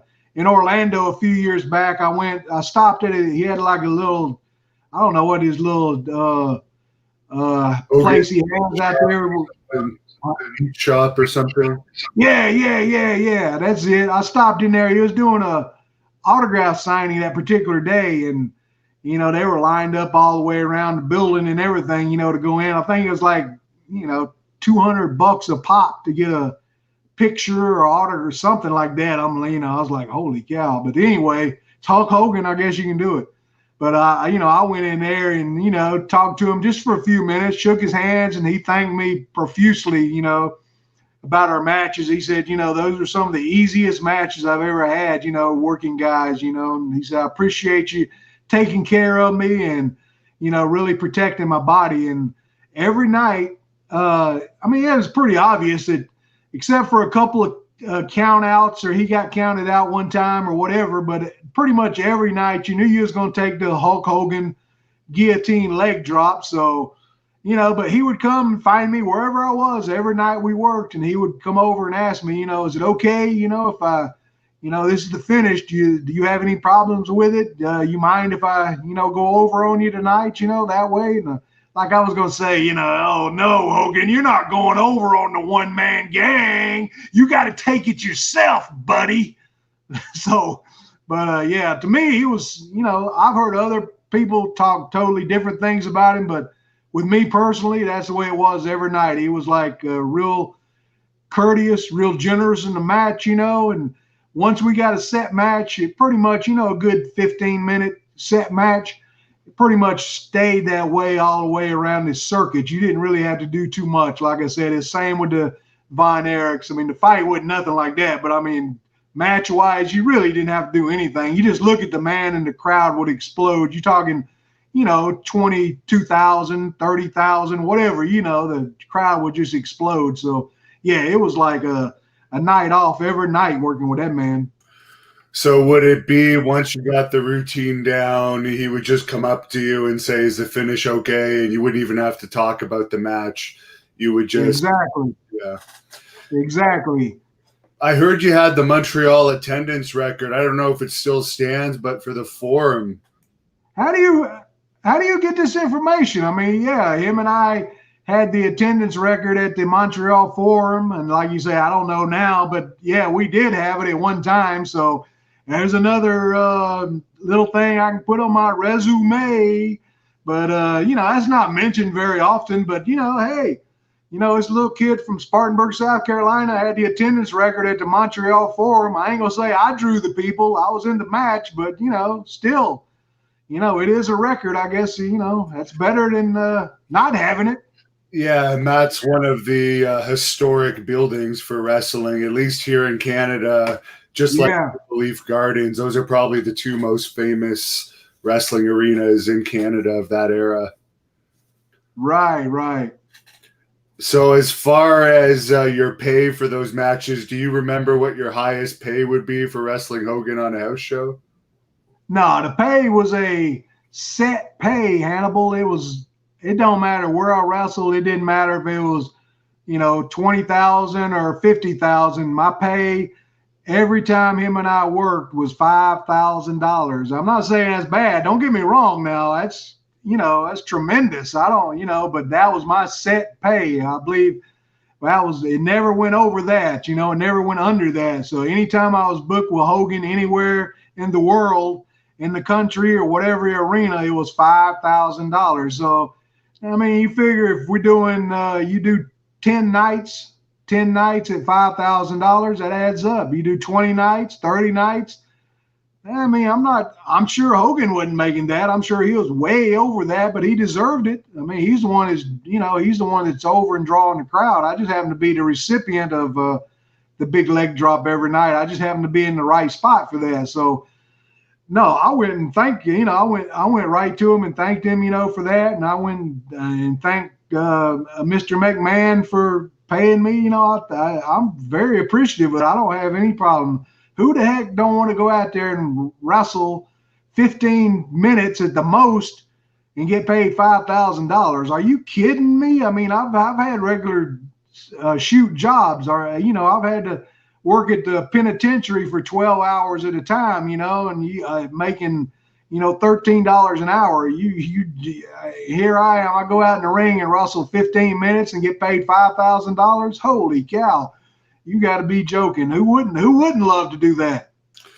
For the pay-per-views, you would get a pay-per-view bonus, though, right? I don't think you ever wrestled Hogan on a pay-per-view. Maybe the Survivor Series, but that was but that don't. I mean, that's a whole different. That's not a single match. I never was a big enough star, to get one of those big single matches on pay-per-views, But yeah, pay-per-views was different pay scale, So if you WrestleManias and those type matches, it was different. I mean, I might pick up, 10 grand, 13 grand, or something like that on those type big, pay-per-view type shows, which to me, hey, I told you $5 grand's a lot to me. So if I got a paycheck and it said $2 grand on it back in the day, I was like tickled pink. But so if I picked up a paycheck and it was $10,000 on it, I was like, you got to be kidding me. This is the greatest thing in the world to me. It should be to anybody. Yeah, and with the inflation, that would be considerably more today if taking that into account. But I heard for house shows, you were paid usually, if you're not wrestling Hogan, an amount, percentage of the house according to where you were on the card. And TV tapings were not that much, were they? No, TV tapings, unless you had the dark match with Hogan, which means that's the advertised match that would draw the people in. If you had that match with Hogan, you were taken care of. That was a payday match. If you just had a TV match, it was $50 for talent. Us regular guys, the guys that came in for TV, the enhancement talent, yeah, they got a regular, whatever their paydays were. I don't know what they were getting, but us regular talent that worked for the company was $50. Can you imagine? I mean, we're working for the WWF, World Wrestling Federation, biggest wrestling company in the world, and we get $50. That wouldn't even cover our hotel rooms, much less food and rental car. And didn't you have to wrestle sometimes 3 or 4 times a night on one of those? Oh, yeah, for sure. Because they was doing so many different TV tapings of different, for different shows, which I didn't know at the time. They was doing one for the USA, then they had another one for another show that, for whatever. But you had so many different shows on at the same time, and you had to do matches for all these different shows. Yeah, you may wrestle a couple, 3 times a night, and sometimes you may wrestle once, and sometimes you may just, luckily for me, I just have a dark match with Hogan and get the big payday. So, it was up and down. It was all, it was all good one way or the other. It was just a long day, man. TV was just really, really long because you had to be there for 12 o'clock, 11 o'clock, whatever it was. And, they would be there taking your names to make sure you're there. I'm sure some guys got special privileges, but us regular grunts, we'd be there for 11, 12 o'clock. You had to sign in, and, Arnold Skolin be there taking your name or whatever. So, it was a long, long day. You had to just get suited up because you never knew when your promos would be. So, you might just be sitting there and all of a sudden they call you, oh, go over to the promo area. You got promos, so we'd have to run over, me and Slick, or me, Slick, and Butch, or whoever would have to run over there and, cut some promos, and then you go sit down for a while or do whatever you do, go to catering and hang out there. And then they might call you back again. You got some more promos, run back over there. So you'd have to run back again. And it was long, man. Long days for sure. I forgot to even mention Slick. What was it like having him as your manager, and would he go to the house shows? Because I remember seeing you at house shows as Akeem, and Slick would not be there for those ones. Yeah, Hannibal. The first couple of years, even when I first changed over to Akeem, Slick was on the road. Then to cut back on expenses, they took the managers off the road. They just used them for TVs. And house shows. They didn't go to any more house shows. They took them off the road. That's probably the ones you saw. But before that, they went to all the shows. I mean, if I was at a house show, Slick was there. So he was super manager, you know. I mean, I didn't know when I first went into WWF, I didn't know him. I didn't, you know, he'd been around. He'd been in, you know, Kansas City area managing over there and things, but I didn't know him, you know, or anything. And Vince had just said, you know, we're going to put you with Slick, the Doctor of Style. And, you know, I didn't care, whatever, you know. You know, now I make a joke with Slick now and said, you know, when I came in, I wanted to be, you know, I wanted to be with somebody like Bobby Heenan or Jimmy Hart or somebody that I knew I could maybe get a championship from. If I was with you, I knew I'd never be a champion, you know. So he gets a little hot about that, but we joke about it nowadays. But yeah, I was with him. We ended up being traveling mates, you know, because I just couldn't travel with other guys because they have certain habits that I didn't like. I'm not saying what they are, but other guys had habits I didn't like. And Slick is, you know, pretty much everybody knows he was a minister. Even back in those days, he was a minister. So we got along really well, you know. And so I ended up, him and I being traveling mates and, you know, splitting the cost of rooms and whatever. We just ended up hanging out and ended up being, even after the wrestling days finished, you know, we're still good friends, you know. We talk on the telephone and things. He calls me every birthday. I call him on his birthday. And then in between, since this pandemic, we've checked up on each other, you know. So, yeah, we keep up with each other. And for the fans watching this, One Man Gang is hooking us up with an interview with Slick, so you can look forward to that. People have been wondering what he's been up to because I guess he keeps himself pretty quiet these days, just like you. Yeah. Well, he's living up in Louisville, Kentucky. Has a church there, which you know, he's a minister of, but they hadn't been having church, you know, because of the pandemic and all that. But other than that, he kind of, you know, right now he told me he just hangs out around the house. He tries to stay out anything public because, you know, just being, he don't want to take a chance on getting the virus or anything. He's a little up in age, kind of like me, you know. We're both getting up in age, and so we kind of just hang around the house and try to stay away from things, you know, that we could possibly get infected from. But yeah, he's an intelligent, super smart man. I don't know, he's got like 4 degrees of different things. I mean, he's constantly going to school and college courses and stuff. So he has like 4, maybe 5 degrees. I'm not even, you can ask him when you talk to him, but yeah, he's super intelligent. So that was one of the big problems, you know, kind of we had in WWF. You know, Vince wanted to be the pimp, you know, kind of that jive talking thing, and Slick kind of wanted to come across as more of a educated type person, you know. And I don't know if you remember when he did the Jive Soul Bro video, the music video. He went into a fried chicken place and he tried to stiff him on the bill. He tried to get out without paying the bill, and when they come up with that idea, he was like really upset about it. He didn't want to come across that way at all. He did it, but he didn't want to come across that way. So, you know, he wanted to be more of a, you know, educated type, you know. He didn't want to really do the pimp thing as much as he wanted to actually show that he had some education and whatever, you know, but had to do what the man wanted you to do, right? I mean, if not, it would never have been Akeem, right? Well, he did an excellent job of playing that role. He was a great actor in that case. There is a fan on here. You already talked about Andre a bit, but he wants to know, what was your impressions of Andre when you saw him for the first time?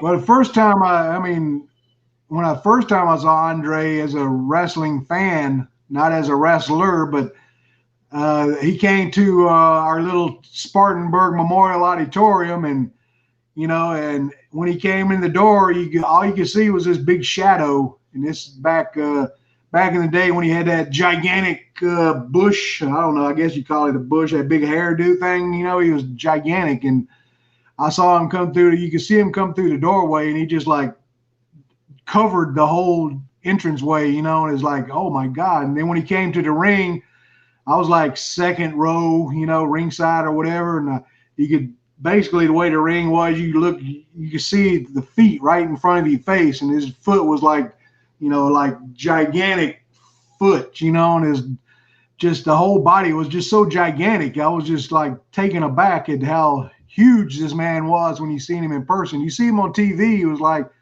yeah, you know, he looks big, but then when you seen him in person, it was like a whole nother thing. That man was like truly a true giant. I mean, I felt when I was in the ring against him, I felt like I was a small little kid, and I was, you know, 6'8", 400 pounds, and I felt like I was a small child wrestling against him. But man, it was wow, it was something to see, that's for sure. Did you ever eat with him? Because you seem like you could probably keep up with him if anyone could at the table.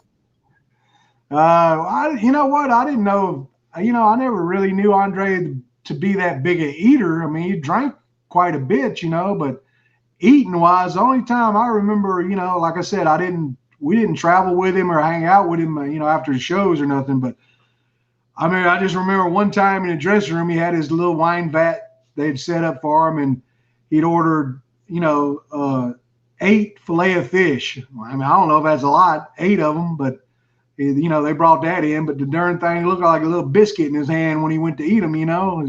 So then when we went to France, you know, we went to France on the WWF tour, and he took us all out to eat and stuff. And knowing I don't drink, you know, I'm not a drinker, and he, you know, oh, boss, you got to drink beer with us. And so he bought a beer, but the beer was in a mug about the, you know, gigantic mug like this, you know, you have to drink beer. And then he, or, you know, made us eat snails, you know. I mean, it's not something I grew up eating, you know. I grew up, you know, eating cornbread and, you know, stuff like that. I didn't grow up eating snails, but it's Andre the Giant. He's paying the bill, so I gave it a try. I about threw up all over the place, but, you know, got to hang out with Andre the Giant. What the heck?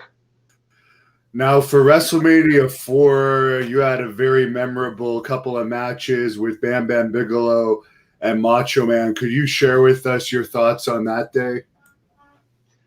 Yeah, you know, people ask me about WrestleManias, you know, but to me, I mean, it just wasn't, you know, back in those days, to me, it just wasn't that big of a deal like they make it nowadays. You know, now they, you know, they have all these special events all wrapped around it and everything. But back then, it was just you show up and you're at WrestleMania. It wasn't that big of a deal. So to me, you know, I've told people it's just another work day. I just show up, you know, I wrestled whoever I was supposed to wrestle, you know, and just after that, we went on our way, went to the next town. It just, I don't know. Maybe I was looking at it the wrong way. I wasn't thinking at that particular time, you know, maybe there's, you know, 2 million people watching on pay-per-view or 4 million. I don't know what the pay-per-view buys were at that time. But so, I mean, it really wasn't that big a deal. And, you know, Bam Bam Bigelow, he was easy to work with. There wasn't no trouble at all with him. You know, when he first came in, I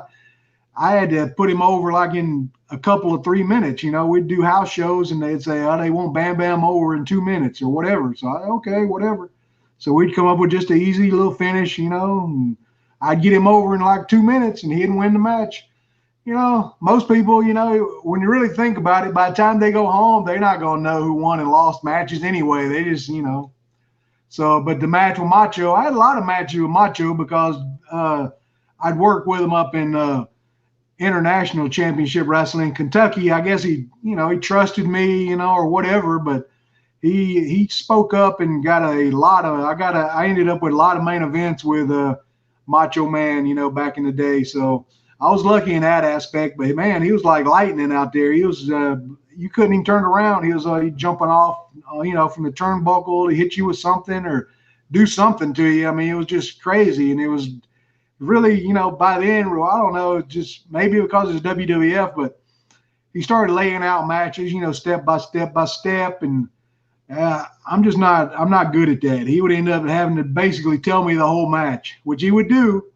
But, you know, that got to be a little hard on me, you know. But match-wise, it was easy. But just the step-by-step, trying to memorize matches. I'm just no good at that.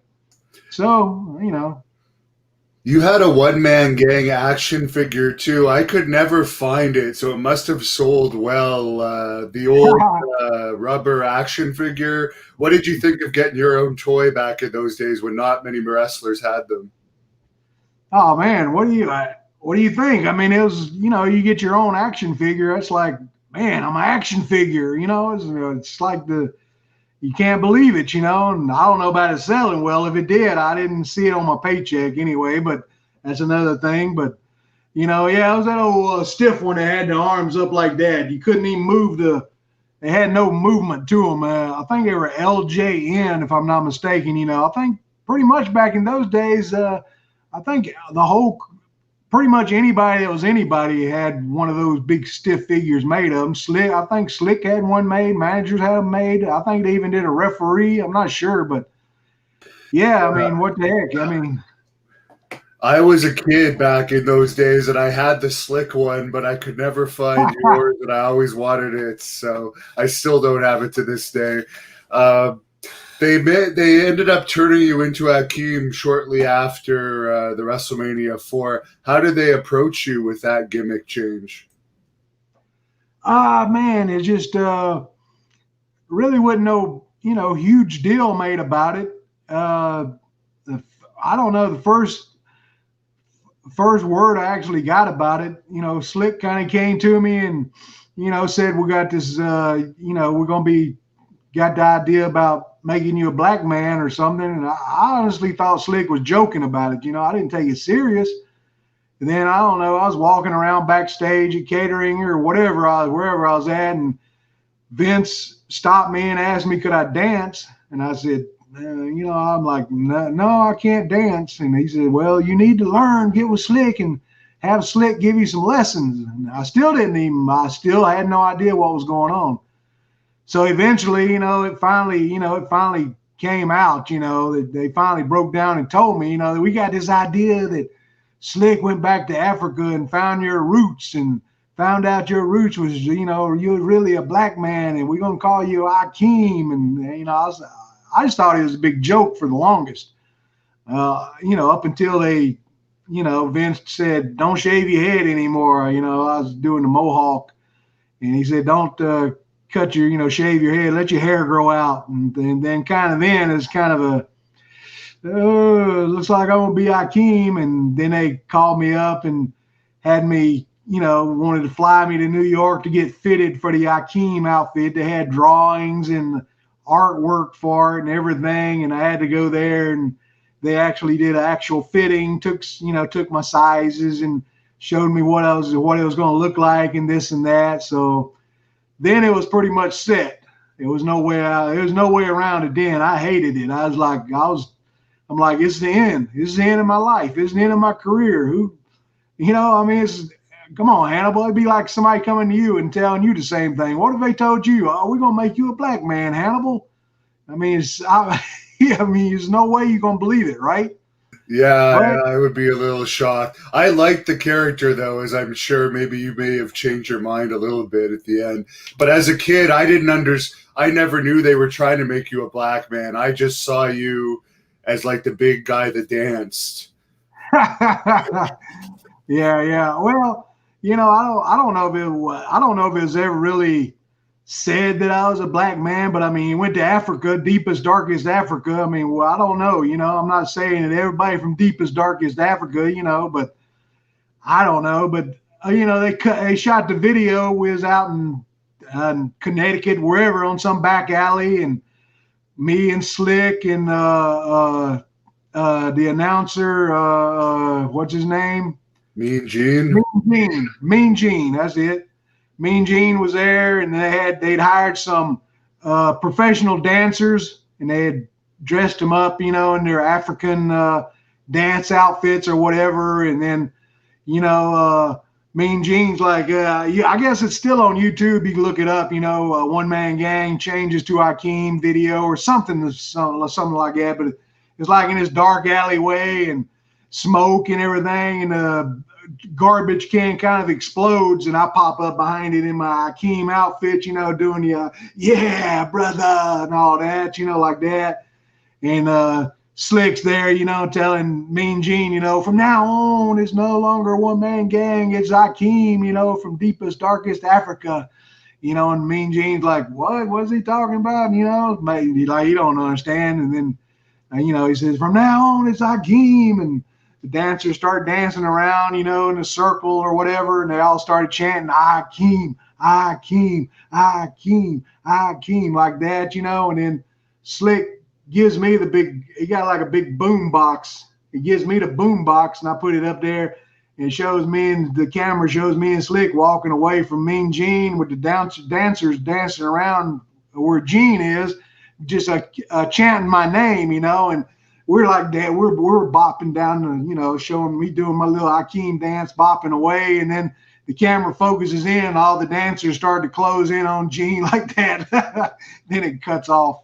So that was the actual intro video, you know, because I'd always wondered. I asked Vince, how are you going to explain, you know, one-man gang just shows up and he's Akeem, and he goes, no, we got that taken care of. Don't worry about that. We know what we're doing.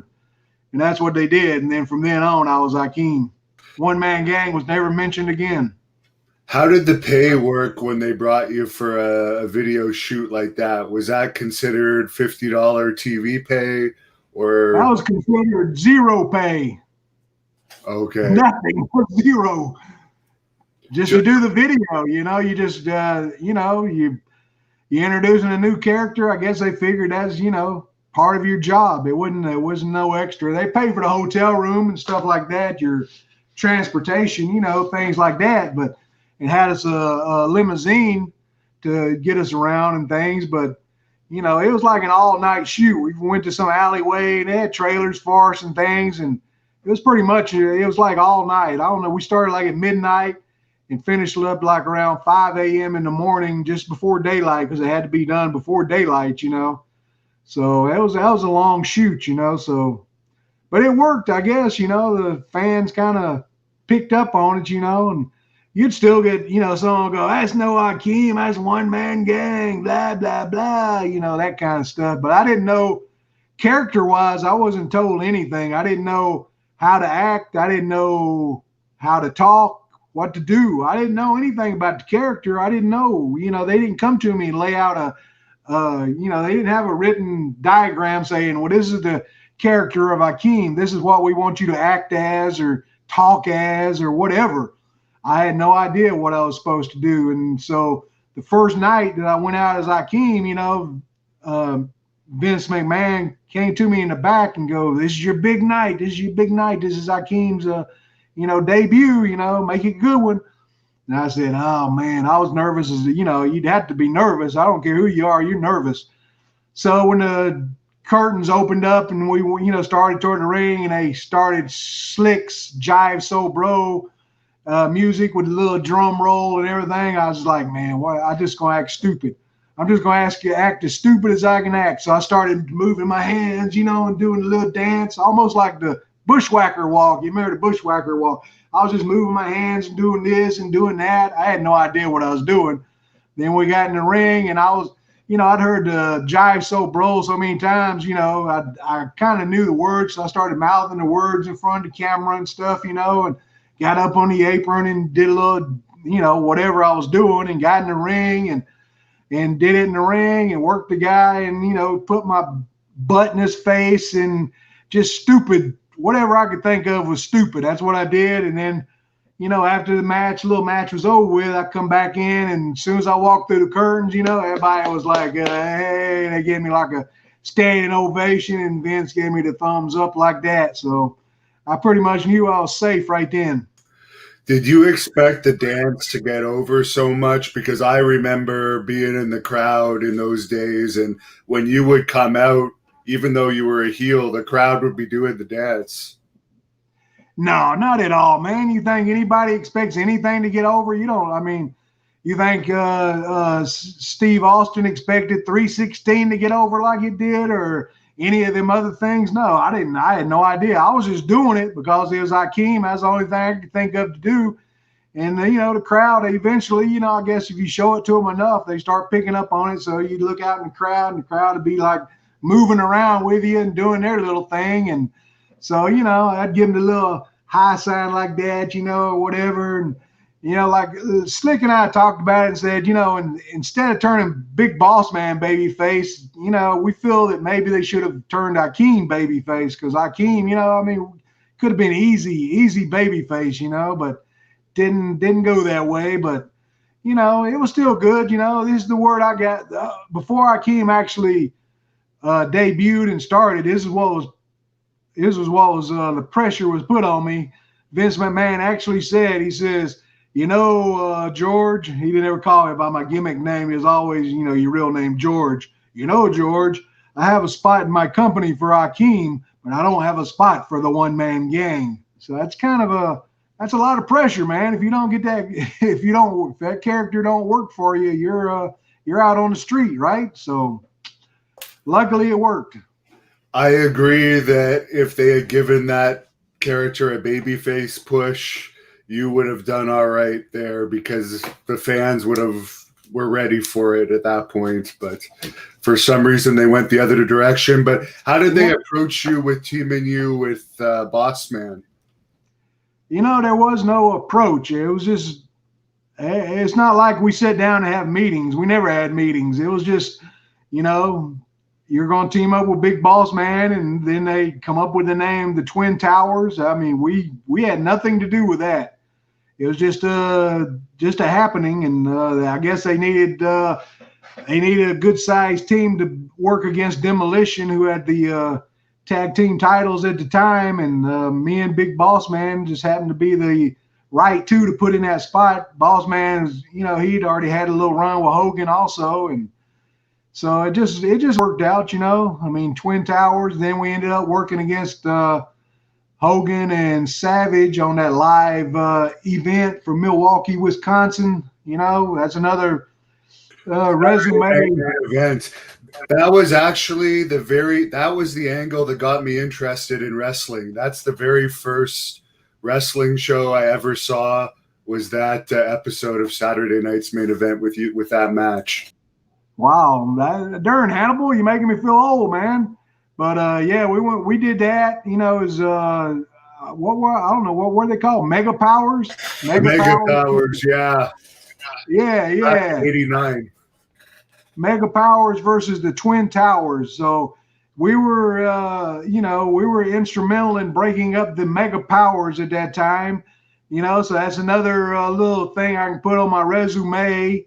And the thing with Miss Elizabeth, Macho Man specifically requested that I be the one to do the little spot where, I sidestepped and throwed him out, and he took a bump on top of Miss Elizabeth. That's when Hogan grabbed her up and carried her back to the dressing room. He wasn't going to let Big Boss Man do it. He specifically said, gang does it. He used to call me Crusher. He would still call me Crusher from way back in the days.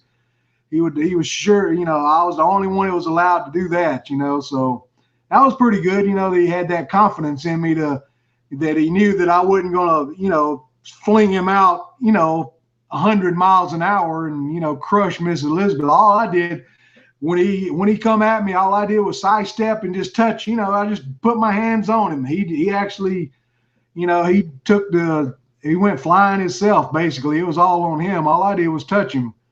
So was he as protective of Miss Elizabeth as people say, locking her in broom closets? Or Honky Tonk Man said he once kicked everyone out of the dressing room just so she could be in there. But he exaggerates sometimes, so you never know. You seem more neutral.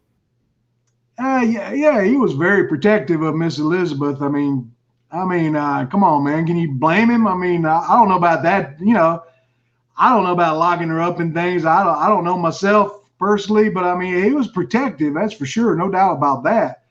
I know one incident on an airplane for sure. He was, we were all on a flight. It was jam-packed. I don't know where we were going, but we were on a flight jam-packed. He was in the back with us. This is before, I guess he was world champion, obviously, or he would have had first class, but he was in the back with us. Us, meaning the regular boys, it had to ride in the back area. So, I mean, in the only seatings they had would split him and Miss Elizabeth up. They couldn't be together. So Macho Man got up and started. He went over and asked the guy where I was sitting. He said, "Would you mind moving over there?" And he started moving people around. It ended up being, me by the window, Miss Elizabeth in the middle, and Macho Man on the end. And after he done moved like 5 people on different seats. So I guess that shows he's protective. He trusted me, enough that to put me beside her. I guess from knowing me all those years before, knew that I was pretty straight dude. You know what I mean?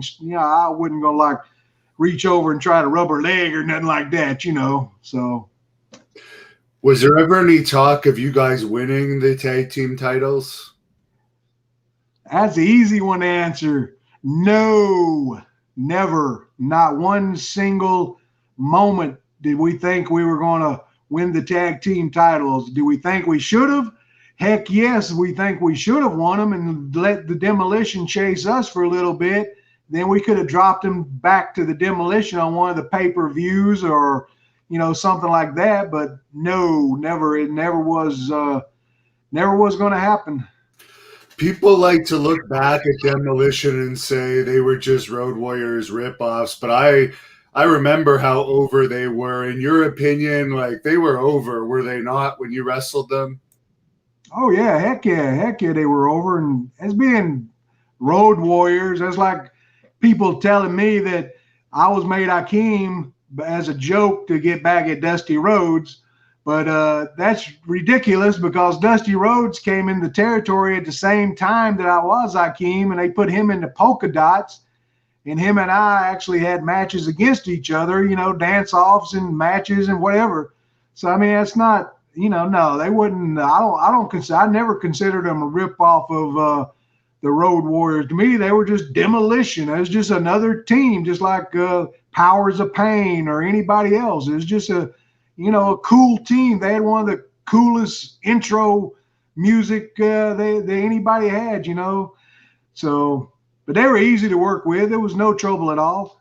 Super easy. Just the biggest problem was getting the paint on your tights every night. You get that face paint, get all over your wrestling tights every night. And we was on tour, we'd be out 3 or 4 weeks at a time. And man, that stuff would be on there the whole tour. You'd see Barry Dasso's face just like tattooed on my leg or my ass or something like that. So, but match wise, they were super easy to work with. And yeah, they were over. They were over son of a guns.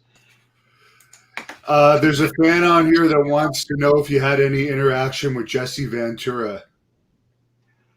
No, never any interaction with Jesse. He kind of, he kind of did his own little thing on the commentary thing and whatever, but no, not really. He kind of, by the time I got there, he wasn't actually performing anymore. He done moved it all over to commentary, and they got their own special little room that they get to hang out in and get ready or whatever, their own little dressing areas where they get made up, put makeup on. Us grunts, we got to, get in the dressing room with everybody. So, nah, I didn't really get to hang out with him. Wished I could have, I guess. But no, I didn't get to. Now, did Boss Man travel with you and Slick on the road? Never. No, me and Slick was by ourselves constantly. Boss Man did his own thing. Like I said,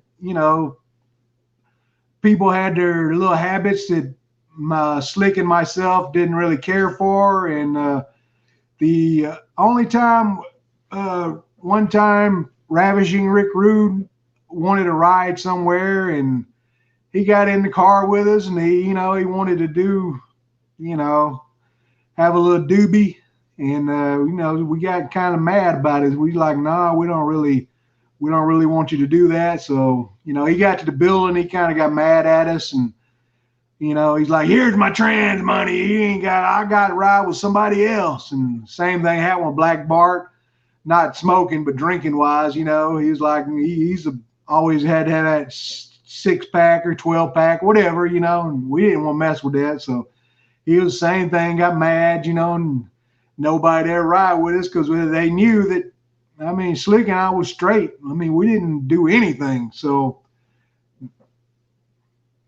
it's not like when they decided to split you guys that you were upset or anything then with you and Boss Man. no, not at all. We wouldn't. We was just a tag team. We didn't hang out together. We didn't travel together. The only time I saw him was at the arena when it was, when we got to the arena. And a lot of times we didn't even know we was in a tag team match till we actually got to the arena.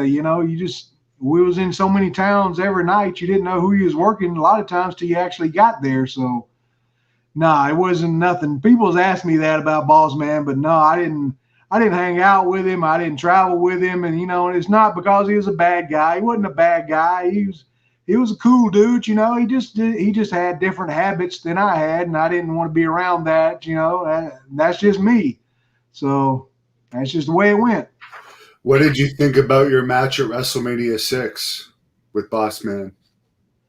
I mean, they just came to me and, when it got closer time to the match, they said, you only got, I don't know what it was, 3 minutes, 4 minutes, whatever it was. It was short. He said, you put Boss Man over, and I said, fine, no problem. So I asked Boss Man, what do you want to use? And he does that, he was doing that big sidewalk slam or whatever it's called. That's what we used. And there was nothing fancy about it. Just put him over and 1, 2, 3. And I rolled out. And then I think Ted DiBiase came in and they got into some kind of altercation. And then they went into a little angle, But I went to Vince and asked him, I said, I just asked him why didn't I get an angle with Big Boss Man? I mean, we were tag team partners. I mean, most of the time when you break up with a tag team partner, you get some kind of angle out of it. You get a little run with it. But he went with DiBiase against Boss Man instead of me. I don't, never got an answer why, but, I guess it's history. No, it doesn't matter now, but at that particular time, I couldn't figure it out. So, yeah, instead, I guess you just they stopped putting you in angles and you ended up replacing Bad News Brown, I guess, against Jake the Snake on house shows. What happened to Bad News? He quit or something? Yeah, I believe that's what happened. I believe he just left. But that happened, 2 or 3 times. I was on tour one time and I was coming through the airport and this PA thing come on and, said, George Gray, you have a telephone call, blah, blah, blah. So I went and got the telephone thing and there was travel people saying that, Big Boss Man one time it was Kurt Hennig, said that they'd been injured or whatever. I don't know. I heard later they'd been injured in a fight or something, but they got injured and you need to switch tours and go take their spot, So I just got into the town I was working at, so I had to take another flight to a whole nother city and take their spot, barely getting there in time to, get to the arena and get in there and take their spot for the match. And then I had to take their spot for the whole, rest of the tour. Instead of ending up there going home, I had to keep on going, to fill in for them guys. So I did that a couple, 3 times. Yeah, you're right. And I guess your last feud was against Tony Atlas when he was Saba Simba. We never really, nothing ever really happened between us. He did come in and they made him Saba Simba for whatever god-awful reason that was for. I have no idea. I still can't explain it. But we never really got to go anywhere with it. I left the company before anything happened. So, we never know what would have happened. What made you leave the company? Just you didn't like that they kind of had no plans for you and you didn't want to lose your name value? Yeah, they didn't. Well, that's the main thing. They didn't have any plans. I was just floating around, opening match, second match. And like you said earlier, when you're working, being paid position on the card, and you're opening match, second match, you're not getting paid very much money. So even in a World Wrestling Federation, money just wasn't there. So I was ended up, in this particular time, Slick had been taken off the road. All managers were off the road for house shows. So I was basically by myself. rental cars, hotel rooms, I was paying for it myself, and that's a pretty big chunk of change by the end of the tour. So I was ended up paying more than what I was actually making on my paycheck. So I actually had a meeting, and he said, with Mr. Vince McMahon, and I explained my situation, and he said, well, we've had you on the back burners, and but we got some things coming up. We got Survivor Series coming up. We got some things planned, and he always gives you, once you go in a meeting with him, thinking how bad things are, you come out, you think you're like you're going to be the next world champion or something. That's just the way he does it. But it just never got better. And so I went home off a tour. On one of the tours, I had 3 days off, usually long enough to do your laundry and whatever. And I was supposed to end up going back to somewhere like Minot, North Dakota, some awful place. I'm not saying it's awful, but it's awful if you was a wrestler, because it was just didn't draw, even for WWF. So I just decided it's over with. I can't do it anymore. I was tired. Basically, I was beat up from all the touring, being squashed in the back of them airplanes when you're 400 pounds, it's not healthy on your knees. It's not healthy on your back. I was just hurting all the time. I was crippled up. And I just made a decision, I didn't give a notice or anything. I just said, this is it. I'm not going back out. So I stayed home. I didn't go, I didn't catch my flight. I didn't make the town. Then like the next day, I get a telephone call. It's Pat Patterson. And want to know, Vince wants to speak to you. Would you mind speaking to him? No, sure. We'll talk. So Vince gets on the telephone and asks, he's George, what's the problem? You didn't make the show, blah, blah. He's giving me his Vince McMahon spiel.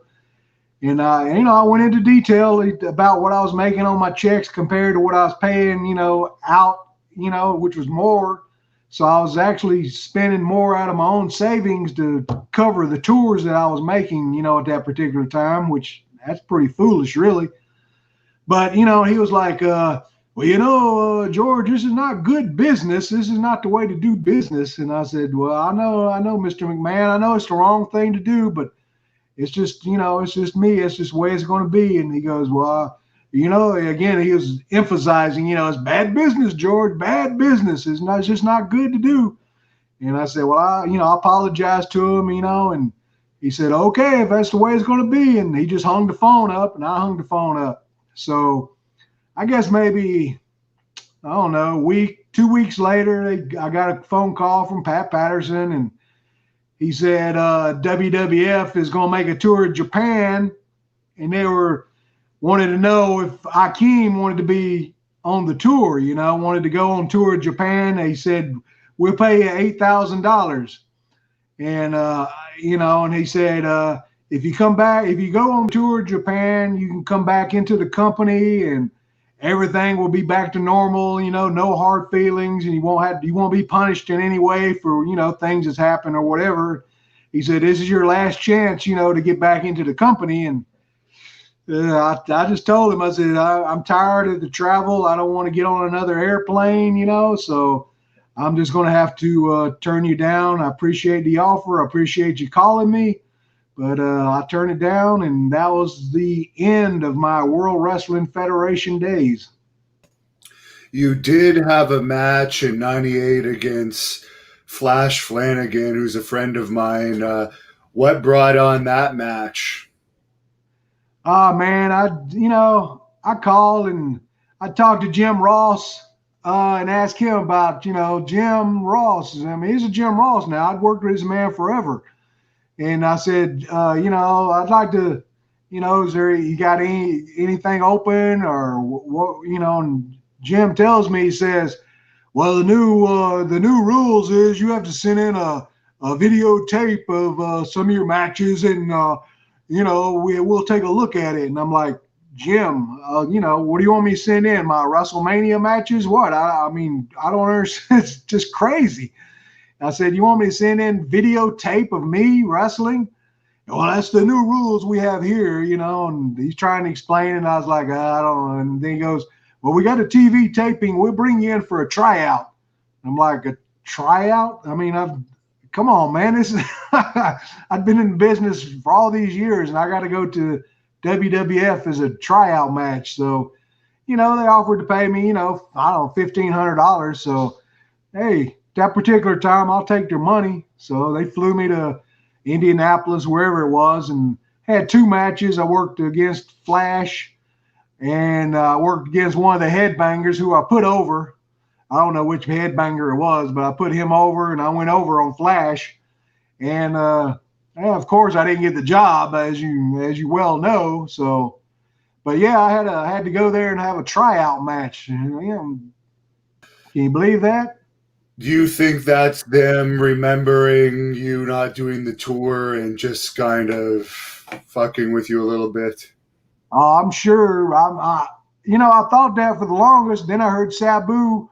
I saw an interview with Sabu saying the same exact thing, that they called him up for a tryout match, and Sabu's like, a tryout match? What's that? He'd never heard of it, but maybe it might be my interview with Sabu. But, maybe in my case it was that. But then, what was hard was, I was in the dressing room, and Road Warriors was in the dressing room, both of them, Animal and Hawk. And they were like riding me hard about, oh, one man gang, he's got a tryout match. They was all laughing and whatever.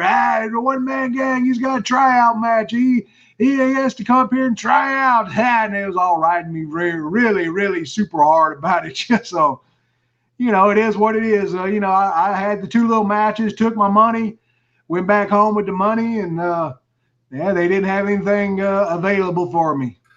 And Flash told me, I don't know if you remember this, but before your match, Shawn Michaels came up to you guys and he's told you to squash Flash like squash Shawn. Yeah. We remember back when I was in World Championship Wrestling in Texas. Shawn Michaels came into TV over there, before he was, Heartbreak Kid and all that big stuff like that. And I just beat the crap out of that dude. I mean, I just wore him out in, like 4 minutes and slammed him, gave him the big splash and pinned him right in the middle. So, so he was like, I think he was telling Flash, do him like you did me, guy. Do him like you did me back in the days. I don't guess Michaels ever got over that. And I get you beat him at WrestleMania 5 too. You and Boss Man defeated the Rock. I did. That was a good match, actually. That was a pretty decent match, for their size against our size, and there's a little trading card that came out, and it shows me pinning Shawn Michaels. I'm on top of him for the pinfall, and I'll see it at shows or whatever. People bring it up to have me autograph it, and I'll be like, hey, you know who that is, right? That's I'll tell them, you know who that is? They're like, who is that? I said, that's Shawn Michaels, Heartbreak Kid. By God, look at there. I'm pinning that man. 1, 2, 3. I pinned him. I pinned Shawn Michaels, so I always get a big joke out of that for whatever reason. So another guy you pinned in Madison Square Garden was Bret Hart. Do you have any memories of that? Ooh, that's pretty cool. Yeah, I know, exactly, right? To be honest with you, Hannibal, I forgot all about that. And then somebody told me about it and said, it's on YouTube. So I actually looked it up, and sure enough, there we were wrestling. I don't know how you forget matches, but I totally forgot that match. And sure enough, it shows me going over plain as day. So, I can't tell you anything about it because I don't even remember it happening, but it's there on video. So obviously it happened, and I got to go over on him too. So heck. In Madison Square Garden, nonetheless, what was it like wrestling in there? That must have been special for you. It's not, I'm not going to say it wasn't special. Of course, if you're in the Garden, it's special. But, to me, it was just, once you got there and saw the place, it really wasn't that much to it, his dressing rooms wasn't that nice and all that. So, but, to me, the biggest, thrill for me wrestling someplace was my own little auditorium, Spartanburg Memorial Auditorium in my own little hometown. That was the biggest thrill for me, wrestling at an arena, even though all the arenas I'd been through all my life, you know, the Garden, the Philadelphia Spectrum, the Boston Gardens, you know, Toronto at the Gardens, and all these big giant arenas. But, you know, just to go home and say I'm actually, you know, I was in the same dressing rooms that I used to sit out there and watch all those wrestlers, you know, wrestle, you know, on Saturday nights here in Spartanburg Memorial Auditorium, to me was the biggest thrill in my life. You know, I know it sounds crazy, but that's just, you know, that's just the way it is for me. And as far as your time with WCW, I guess after WWE, you went in, I think, when Bill Watts was running the company, who you had a history with? No, Bill Watts wasn't there. Dusty was there. Okay. Dusty is the one that called me up. I'd been at home for, you know, a few months after WWF. You know, I left them, so I'd just been hanging out at the house, just doing family stuff that I didn't get to do before because of travel. So he just called me up and asked me, you know, would I be interested in coming in, you know, as one-man gang and work? And sure enough, I mean, why not? He started offered me $500 a night, you know, working night if I worked, which was, they were working full time, you know, 5, 6, 7 days a week. So, I mean, you had $500 a night, no matter what the house was.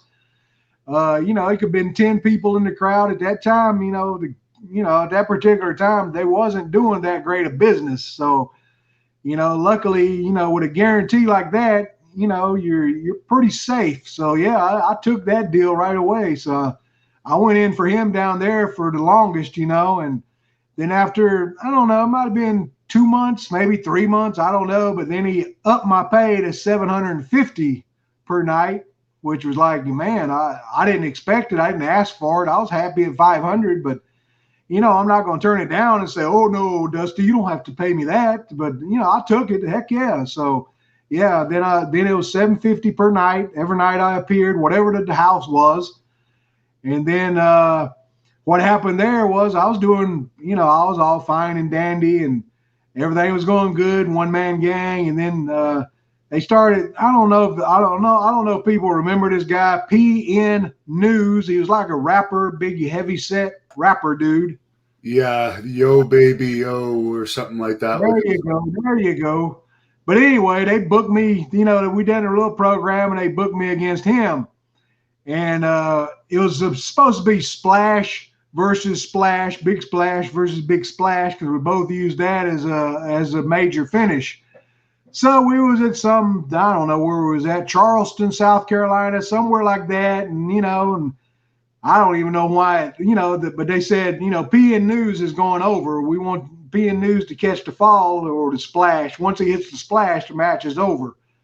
But, you know, and I refused it. I said, no, I'm not, you know, I'm not letting PN News beat me. I mean, come on, man, y'all got to be kidding me. Here it was, you know, that's my ego talking. I was just stupid. That was just the stupidest thing in the world, you know, to do that. I should have just, you know, it didn't mean nothing. Just let him catch the splash off of some stupid move, miss the turnbuckle or something, let him splash me. Match is over. We go to the next town, whatever, you know, just do that, keep getting my pay.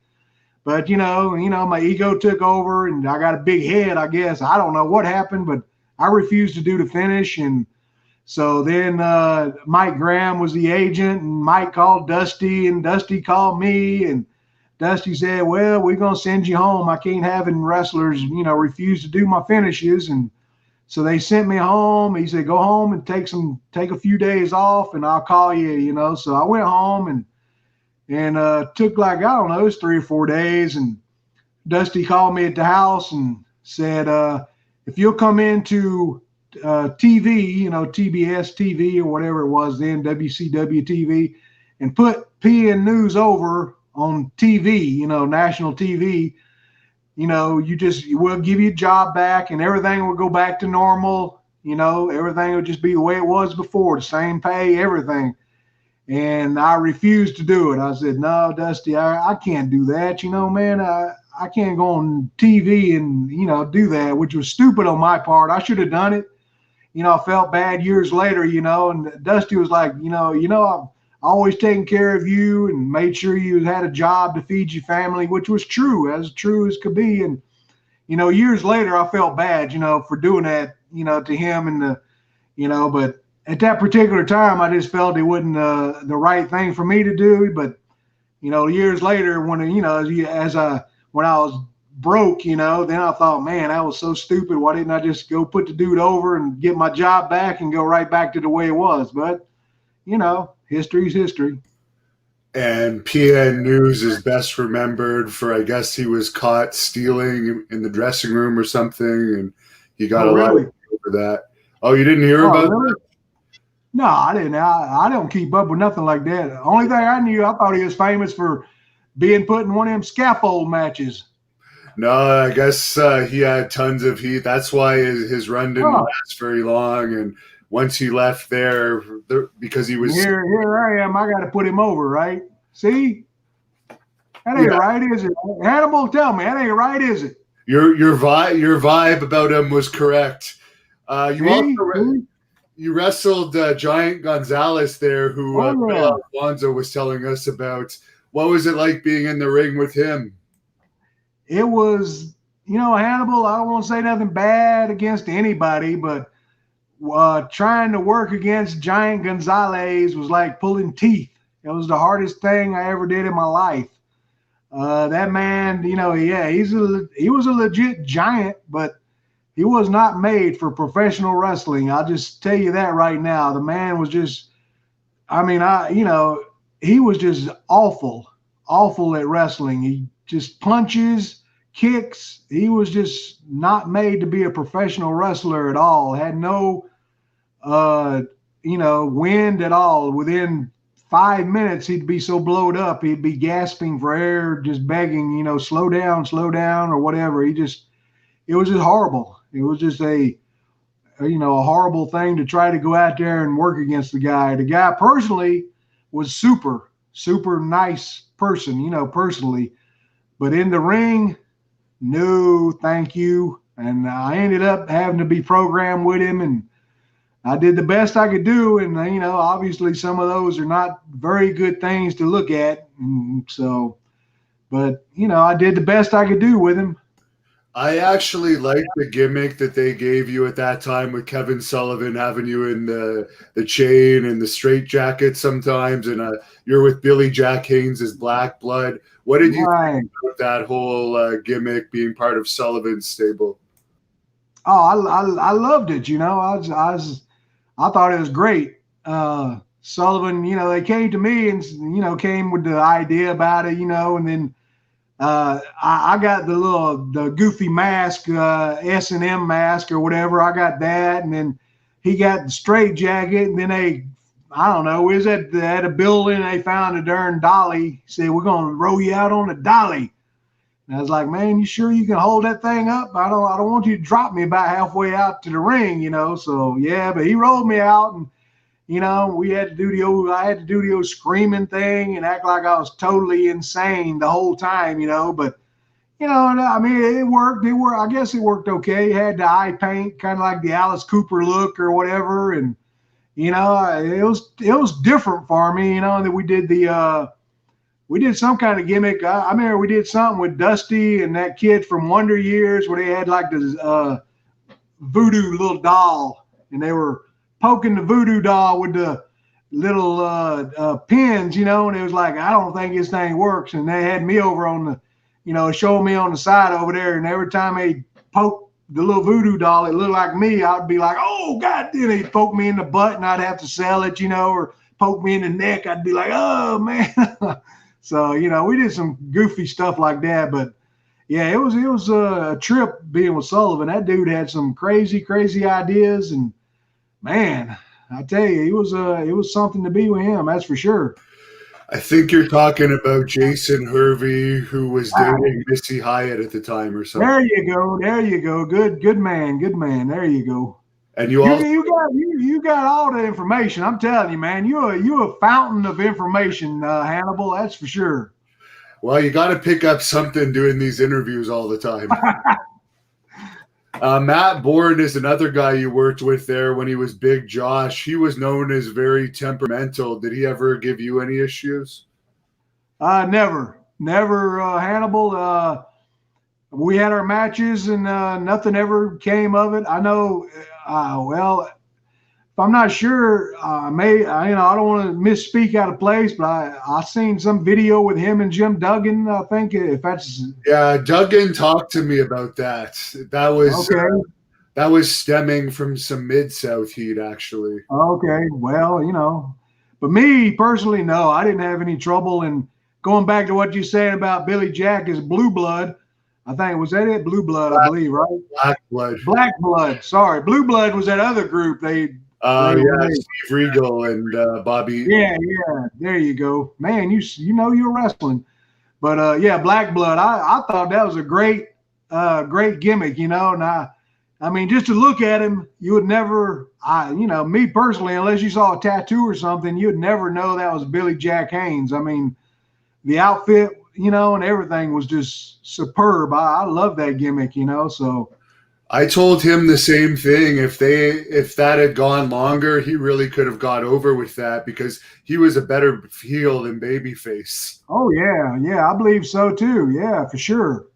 I think he blew out his knee doing that jump. Yeah. It was a dumb finishing move where he's jumping off the top rope, landing on his knees every night, and he ended up blowing out his knees. And stay off them knees. That's the whole thing. And big guys, man. I don't understand big guys, man. They go to turnbuckles, do them big jumps off turnbuckles and stuff. Look what happened to Sid Vicious when he jumped off that turnbuckle, man. He spaghetti legged that leg turned around backwards. I can't even watch that now, man. That's so disgusting. It's pitiful. And then Brock Lesnar, he tried to do that move once at the WrestleMania and almost broke his neck. Oh man, yeah, shooting star, right? Yeah, shooting star, yeah. Oh, I mean, just missed by that much, breaking his neck. Holy cow! And then you had another run in WCW, I think around '95, where you actually held the U.S. title. I guess the Heat was long gone by then, and who was at the contract? Well, it was different people at that time. Dusty wasn't there.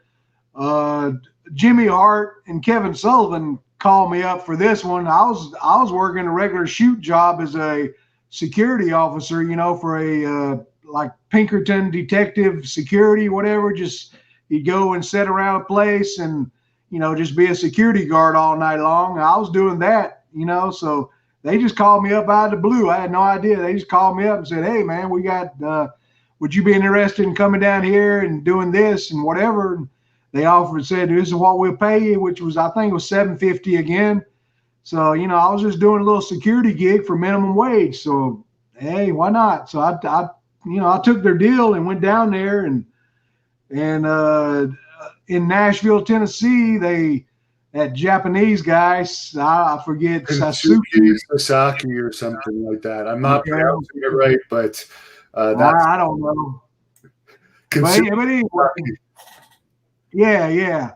But he was the United States champion at that particular time, and then they wanted to get the title off of him, and they were going to put it on me or put it on anybody, I guess. But I just happened to be the one they was going to put it on. So after all the matches in Nashville, after the pay-per-view, whatever it was, him and I went out for like a end of the night match, and people had no idea what was going on, so we went out there and just had a short little match. And what they filmed me pinning him, but what they didn't film was, after the pin, he put his foot on the rope and the referee reversed it, and then he got the pinfall on me. But the video showed me pinning him, so they gave me the United States title.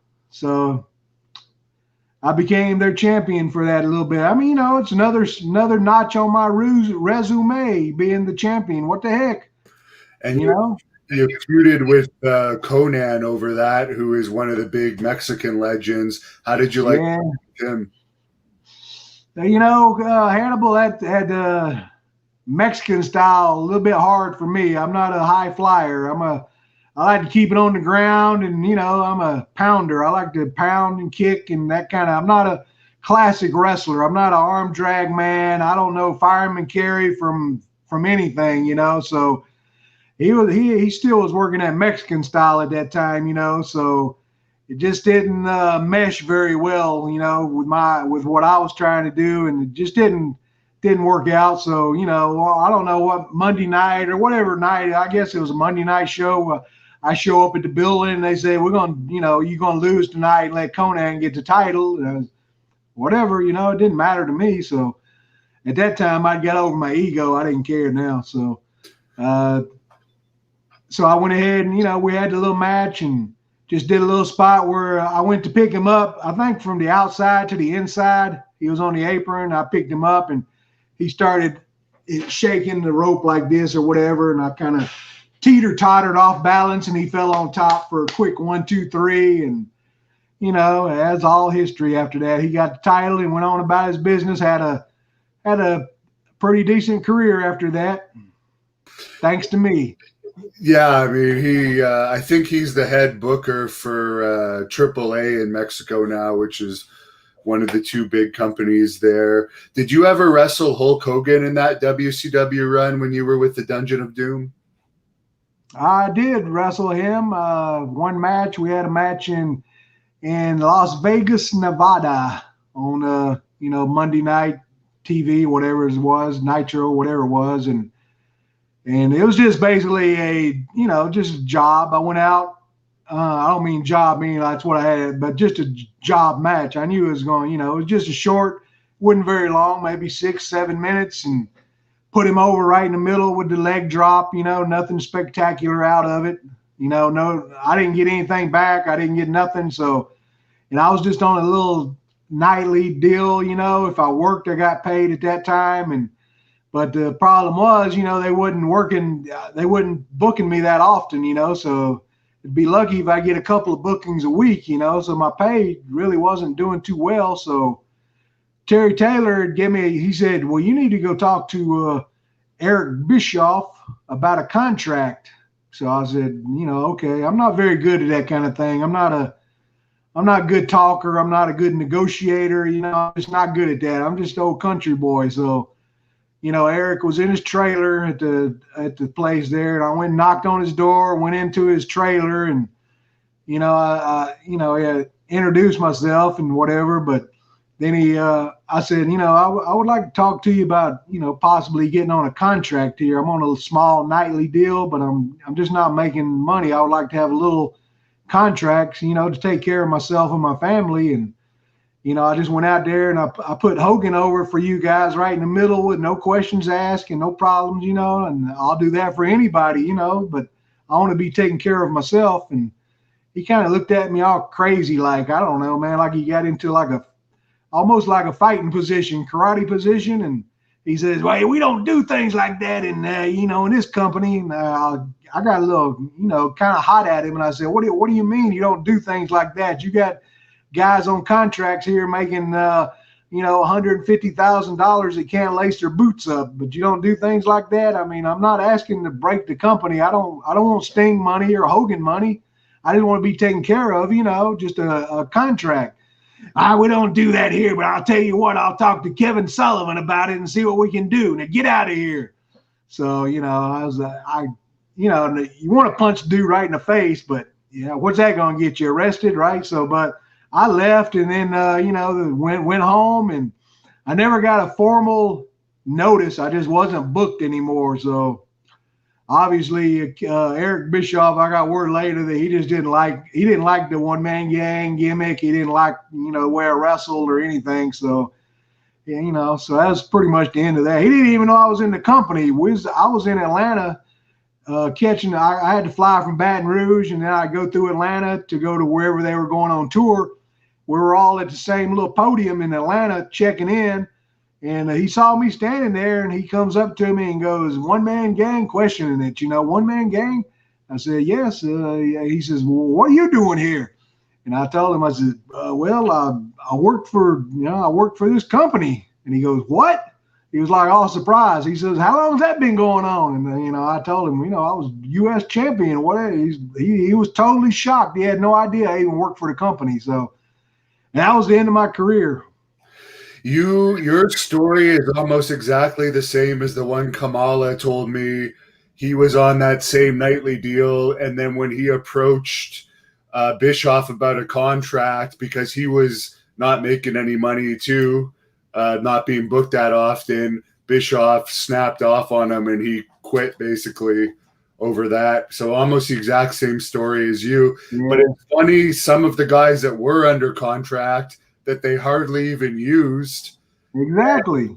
Like I recently, guys, can't even lace their boots up correctly, and they making $150,000. I mean, it was just obvious. And he's telling me they don't do that, but yeah, they did do that with everybody. Basically, it's just that I just wasn't in the clique. That was the big thing. I wasn't in the Eric Bischoff clique, or I wasn't in the Hogan clique, or the Diamond Dallas Page clique. They all had cliques. If you was in one of their cliques, you could get the big you could get a decent contract and stick around for a couple of years. I wasn't a hangout type person, go to bars and hang out with them and all that. So I wasn't in the clique. So it just didn't they didn't want to use me.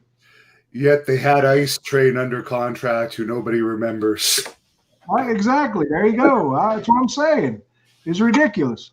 But now that's the way the wrestling business is, Hannibal. So everybody can't like you, no matter how nice a guy you are, So, yeah. History, people say, well, would you have took a big contract? Well, heck yeah, I would have took a big contract. Anybody would. You'd be a fool not to. But I was never offered a big money contract like that. Never. I never had that opportunity. But if I was offered that, you better believe I would have took it. You ended up doing a couple, more than a couple shots for ECW, wrestling guys like Rob Van Dam and Shane Douglas. Any memories about that run? Man, ECW was a super place. All the guys were great, man. All the guys there were super great people, real courteous, real, showing respect. Because I'd been around for so long or whatever, all of them was super guys. But, they started booking me with Van Dam, and we had a match somewhere. I don't even remember where it was, maybe around Boston area, somewhere at one of those towns I used to work at. But he was doing his crazy spin kicks. I don't know what happened, but I guess maybe I stepped into it. I'm not sure, but he spin kicked me and knocked me cold as a cucumber. I mean, I went out like lights. Somebody, pulled a little switch on a light. I went out. Never been knocked out in my life. When I went down, all my weight went to one side and, on my right side, and kind of crushed my knee and everything. And the referee, later tells me, my eyes rolled back in my head, and Van Dam was, like standing there saying, "Get him up. I got to do my Van Daminator." That little kick he does off the turnbuckle into a chair or something. I got to do that. Get him up. I mean, I was out cold. And then he just pinned me. And then after the match, they rolled me out to the floor. And I don't even really remember getting back to the dressing room or whatever. But, that particular time, he didn't even, everybody come over to check on me except him. He didn't even come over to say, "Hey, man, I'm sorry about that," or, "Are you okay?" or anything I can do for you. Or he didn't even check, So years later, he apologized for it, But man, I mean, you at least go check on the man, right? Yeah, well. But other than that, everything. I worked with Sabu, got to work with Sabu, and that was like a, night off with him, even though he does all that crazy stuff too, but he hurts himself more than he hurts the people he's working. So, I got to work with Tommy Dreamer, which was, that was the easiest could be, So everybody else had an easy time with it except Van Dam. I just couldn't handle those crazy kicks. Was Paul Heyman honest with you as far as pay went, because he was known for screwing around some people on pay, but you weren't a regular, so maybe you didn't have that problem? Right. I never had no trouble. this is how it happened. I just happened to be in, they came to Baton Rouge here locally, and I saw that Fonzie, he was going to be on the show as a, managing or whatever. So I said, well, I'm going to go down and see Fonzie because I hadn't seen him in forever, since Florida probably. So I went down to the arena here in Baton Rouge, and, and I said, Fonzie, man, I met up with him. We talked and had a good old time. I said, why don't you come to my house and stay at my house? You ain't got to pay for a hotel room. So he came home, and stayed at the house. And the next day they were in Alexandria, which is about 60 miles or so from Baton Rouge. So him and I, drove over to Alexandria to go to the show. And I went in the back, and everybody was amazed. They're all like whispering, hey, that's the one-man gang. That's the one-man gang, or whatever, Paul Lee, I'd known Paul Lee from, back in WCW days and the Dangerous Alliance and all that. So I'd been around him a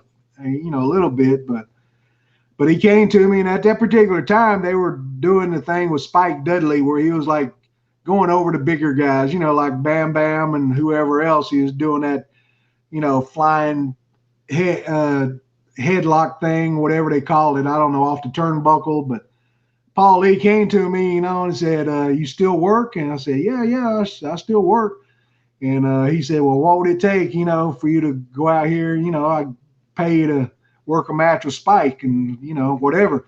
And I said, well, you give me a number, Paul. I don't want to give you a number. So Paul said, how about 500?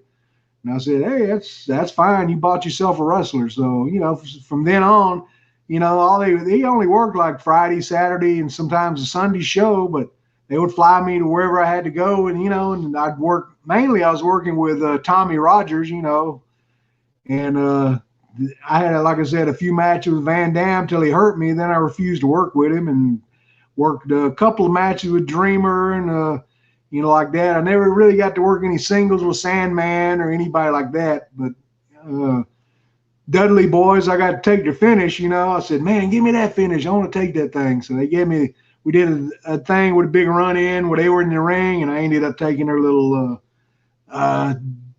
3D finish, whatever. So about killed me. But was that the wildest dressing room? Huh? Was that the wildest dressing room you were ever a part of? Man, it wasn't that bad. I don't know,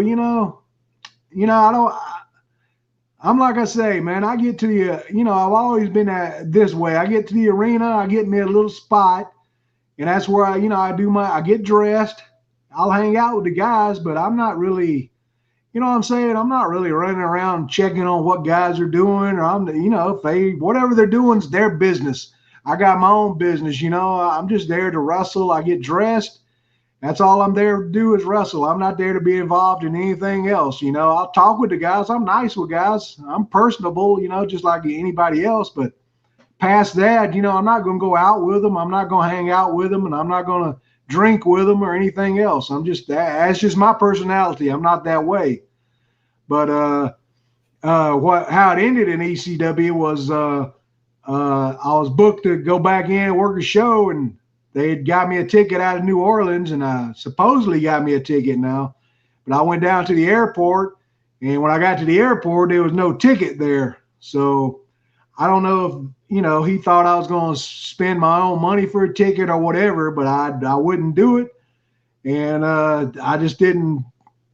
That was the end of it. They never tried to book me anymore after that. So, but money-wise, I never got stiffed on any. All the payoffs were correct. I mean, everything every time I worked, I was paid correctly. So I didn't have any trouble with that.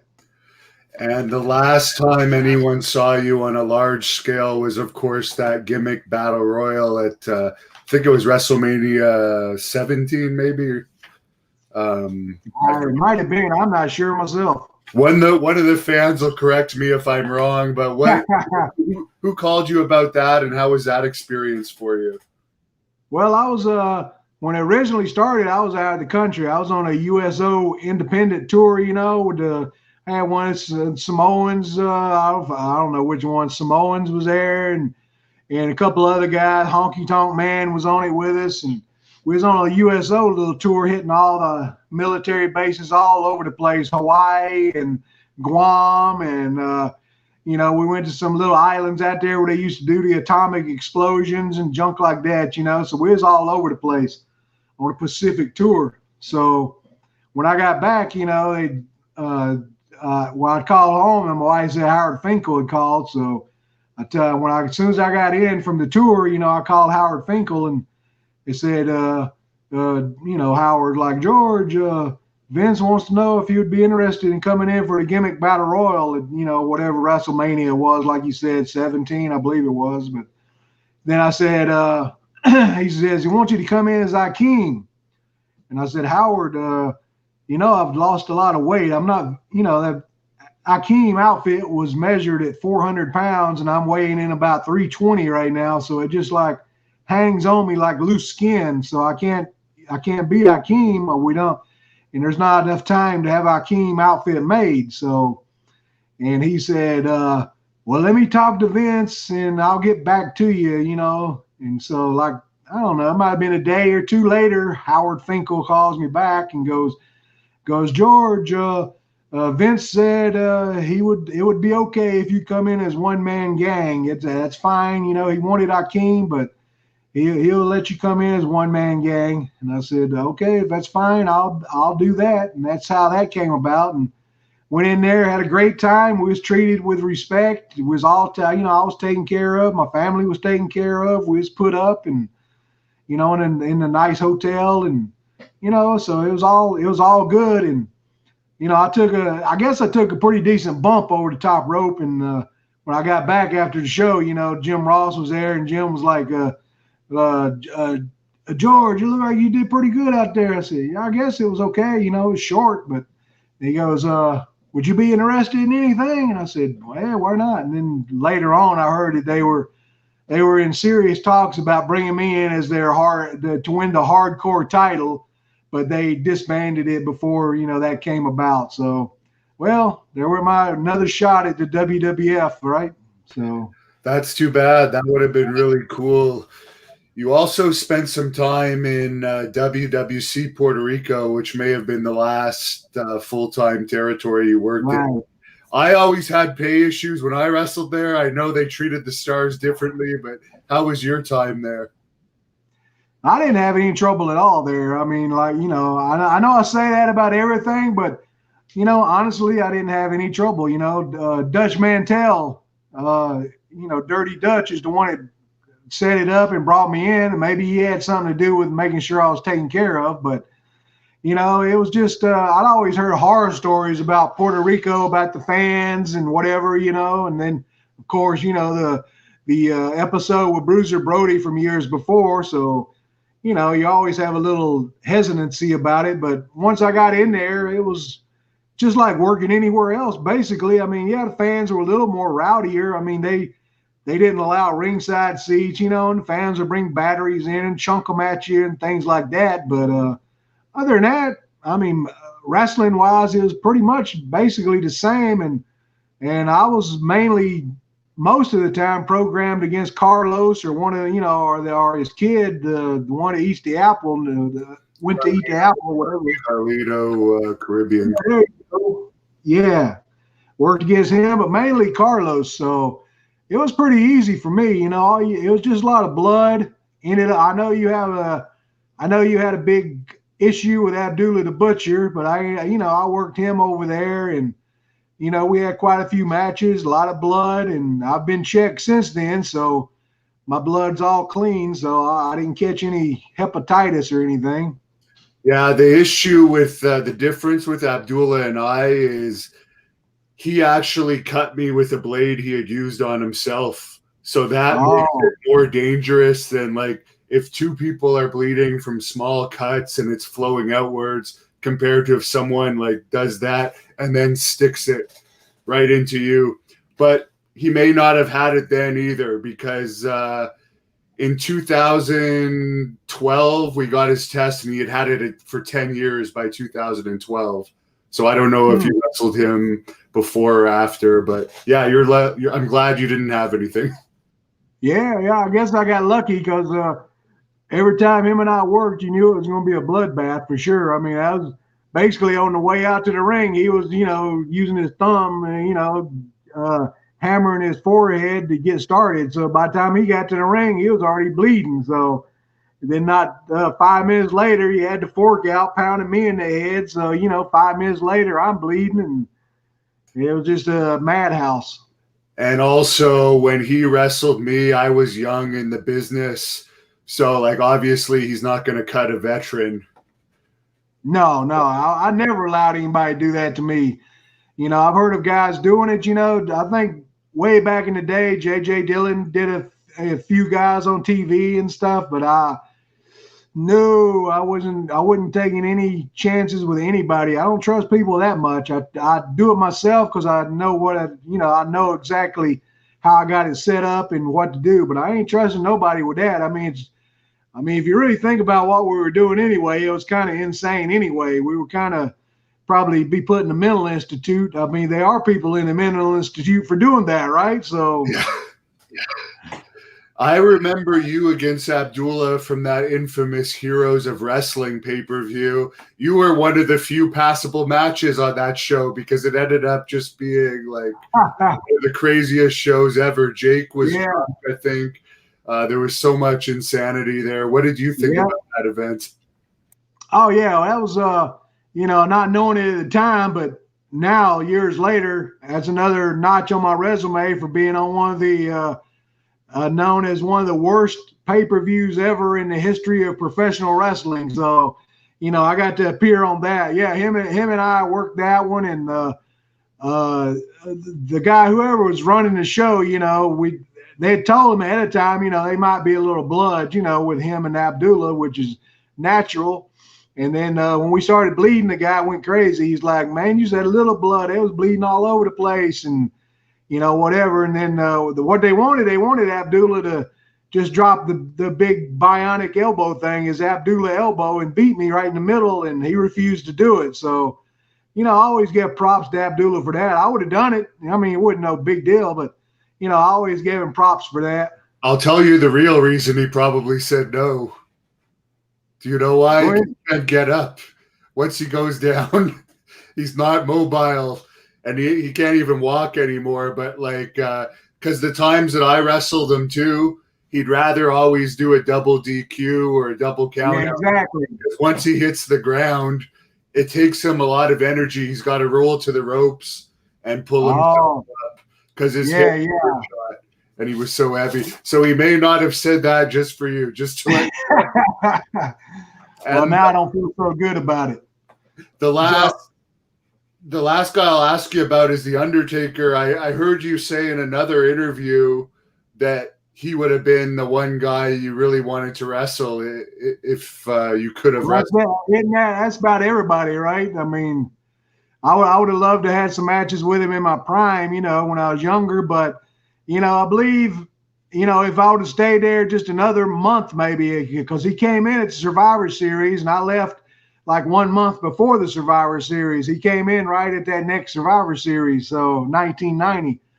So, we wouldn't have had any real matches. Of course, they would have just, it would have just been me putting him over basically like all the guys did at that time, so we wouldn't have had no real matches. If he would have, maybe a few years later, as a one-man gang or something like that, if we would have met somewhere else in another, territory or maybe another time, we probably could have had a decent match. But at that particular time, I believe it would have just been a squash match, me just putting him over, just like the guys did. But, it is what it is. Now, of course, they had his retirement ceremony last night on Survivor Series. Do you think he's really going to stay retired, or are they going to need him again and offer him a couple million and we'll see him back in the ring? Well, I don't know how many times did Terry Funk retire, so I don't know. I can't give you an honest answer on that. I mean, if they approach somebody with the right numbers, I believe anybody would step in the ring, right? Oh, yeah, I think so, because Shawn Michaels came back, Ric Flair, Mick Foley, almost everyone. It's rare to find someone that actually stays retired. I mean, who knows? Only time will tell. I don't know myself, I did. Retired? Huh? Are you? Pardon me? Are you retired? Oh, yeah. I've been out of the business for a long time. Health reasons. I just have, just some health reasons with my ticker, the old heart, and things like that, So, yeah, my body just quit on me, man. I blew my back out and knees are gone. So, all them years of bopping around in the ring at a really, really heavy weight, 400 pounds, that takes a lot of toll. And a lot of them rings aren't bouncy rings. When we first got to the WWF, them rings were like concrete. I mean, it was like it'd probably be softer to take a bump on the concrete than in the ring. They had them rings, man, them rings were hard. I don't know what the deal was with them, like boxing rings. How was your time in Memphis? You wrestled for USWA for a little while. Yeah, that's I was one of the not against the guys, but just the place itself was horrible. I just hated it. When I first went in, I was already, using one-man gang gimmick, and they wanted me to go back to being using Crusher Broomfield because from my old days in ICW, the TVs would cross over and would play there, and I was Crusher Broomfield. So they, Jerry Lawler and them said, go back to using the Crusher Broomfield name. So that's what I did, and no good at all. About starved to death. It was just god awful, I mean, it was just a terrible experience. And what really broke the straw, I guess, was I went to a town. I was actually booked. I mean, my name was on the booking sheet. So I drove this town, I don't even remember. It might have been 100 miles, 200 miles, whatever it was. But I drove there to work, and I was getting dressed in the dressing room, and whoever ran the show, I don't know who the promoter was, whoever he was, and he said, "What are you doing here?" And I said, "Well, I'm booked on the show. I'm here to work." He says, "You're not on this show." And I had the booking sheet, so I pulled the booking sheet out and showed him my name. I said, "Right there's my name. I'm booked on the show." He said, "Well, you're not working here. I don't care what that sheet says. You're not working. So you may as well get dressed and, just get on out of here." So, I'm not a violent type person. I'm not, a lot of guys are, rip his eyeball out or something, but I'm just not that way. So, I just got dressed. I said, "Oh, whatever." I just got dressed and went out the back door. And when I went out the back door, Coco Beware was standing around in the back area, and he said, "What's going on, man? What you doing? You leaving?" I said, "Well, the dude promoter guy said I wasn't working tonight, and he told me to leave. And I'm booked on the card." And he said, "Well, I know you didn't get nothing for gas or anything." I said, "I didn't get nothing." And he said, "Well, hold on one second." So Coco Beware went back inside. Now, I don't know if he came back with his own money or if he came back with the, promoter giving money, but he gave me $20. He said, "Here, this will help you with your gas." So, I never forgot that years later. That's pretty cool of Coco. He didn't know me from nobody. You know what I'm saying? So I always thought that was pretty cool. Yeah, that's a good story about Coco. Do you have a favorite match of your career? You've had so many legendary matches. Whew. Hannibal, that's a hard one to say, but some of my favorite people I worked with, of course, was Bruiser Brody. Dusty was always a favorite to work with. Hacksaw Jim Duggan was always great to work against. Anybody that could give you a good fight, that you could just fist to cuff it out with. And I mean, I was used on the card mainly just, you knew it was going to be a brawl. I wasn't booked on the card for wrestling. You wouldn't go see any fancy Dan, arm drags or wrist locks or chin locks. I was mainly just used as a fighter, because you that's what it was. You booked on the card coming against Duggan or whoever. It was just going to be a fight. So those were the type guys that I felt most comfortable with, guys that I could fight against, like Mulligan and those type guys like that was always just big brawlers. And that's what I really enjoyed doing, was just brawling, getting all bloody and nasty and spit and snot hanging out my nose. That's when I felt my most comfortable. That's what I like too, even though I know how to technical wrestle. For some reason, the brawling is the fun style. Have you ever, or do you have any opinion of Bruce Prichard? I've heard him talk about you in recent years here and there. Yeah. Well, I just don't. I mean, I don't have anything bad to say against him. He just, when I called about, after my, quote, tryout match, he was the one I talked to. He said that we don't have anything for you, so, but he does what he has to do, I guess. I guess he's got a pretty good position with him now, and whatever. He's got his nice, I assume he's still doing his nice little radio show, whatever, but, good for him. Hey, I'm happy for anybody who can still be making a living at professional wrestling, like you, Hannibal. Look at you. You making a living at professional wrestling still. So, it's all good to me. Bruce is actually the head writer for WWE right now again, too. I don't know if you know that, but now you do. Wow. He works. That's crazy, That's insane to me, all them years, and then he gets right back in there, right? I think the radio show is what got him back relevant again, and then got him in WWE's good books. Now, right. I don't think anyone's going to argue you deserve to be in the WWE Hall of Fame. What do you think the reason is they haven't put you in yet? Because they put Abdullah in, and he never even wrestled for WWE. You actually were one of the main characters of WWE during some of their peak years.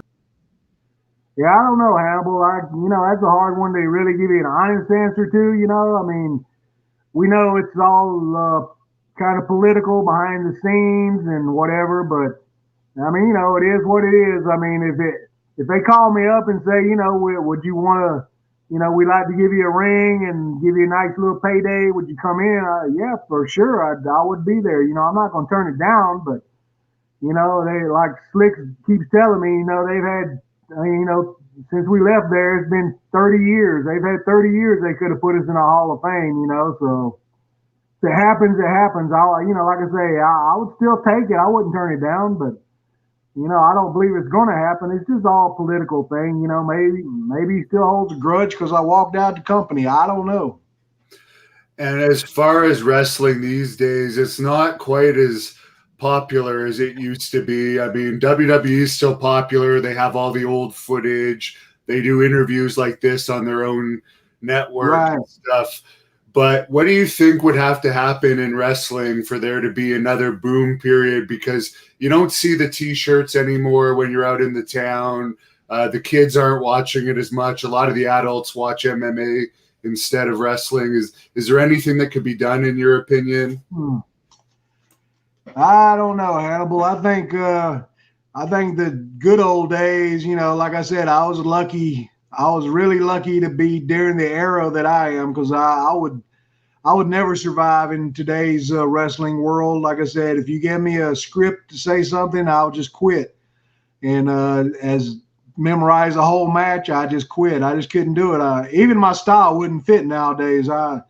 Nowadays it's 27 finishes, 15 flips off the top. I don't know how many over the top rope, and I don't think it'd ever be the same. Once you for sure 100% tell everybody it's scripted, I believe it's all over with. That's just my opinion. I believe it's, you still gonna have wrestling fans, but once they know it's scripted, it just doesn't have the same feel anymore. That's mainly why I don't keep up with the product at all anymore. They even break kayfabe now in the build up to pay-per-views. Prior to matches, they'll go in the news and talk about how they're all friends and they love telling stories and so forth. So that doesn't really make people want to go out and buy tickets, but they're all on guaranteed salaries now, so they don't have to worry about having to draw money for them.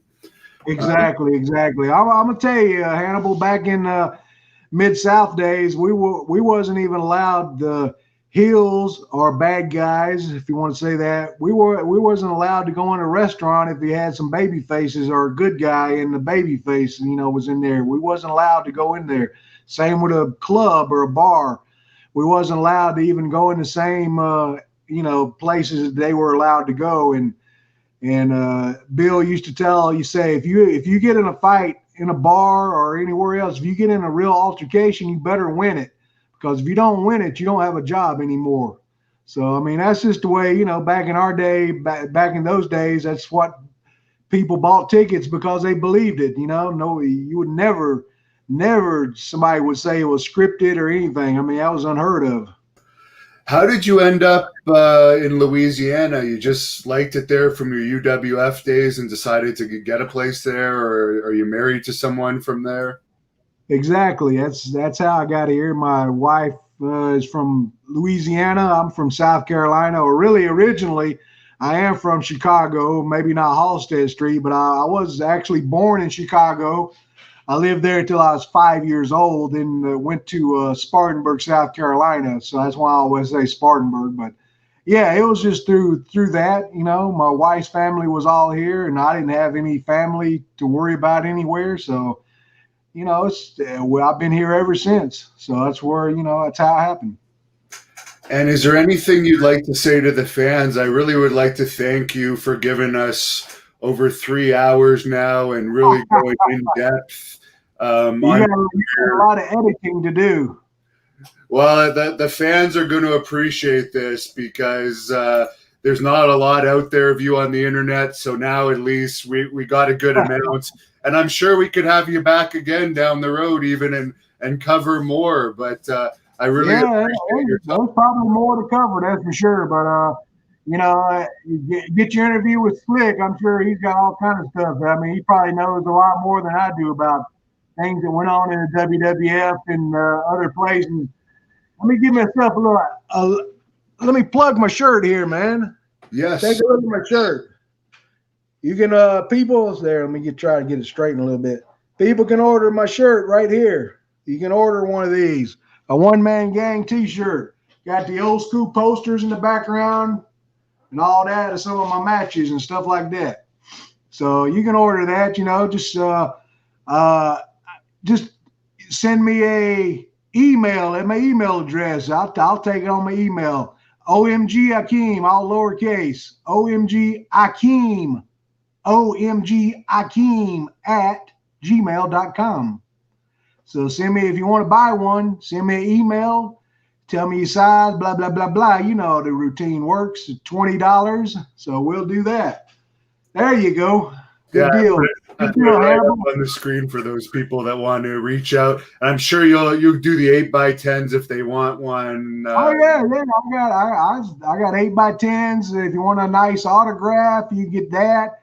Yeah, for sure. You know, I got things like that I can sell. I'm not a big merchandise. I'm not really on here hawking a lot of merchandise. I don't have no website or nothing like that. I have no social, whatever it's called. I don't have anything, you know, out there. No Facebook, YouTube, nothing. So what's the one with the little bird?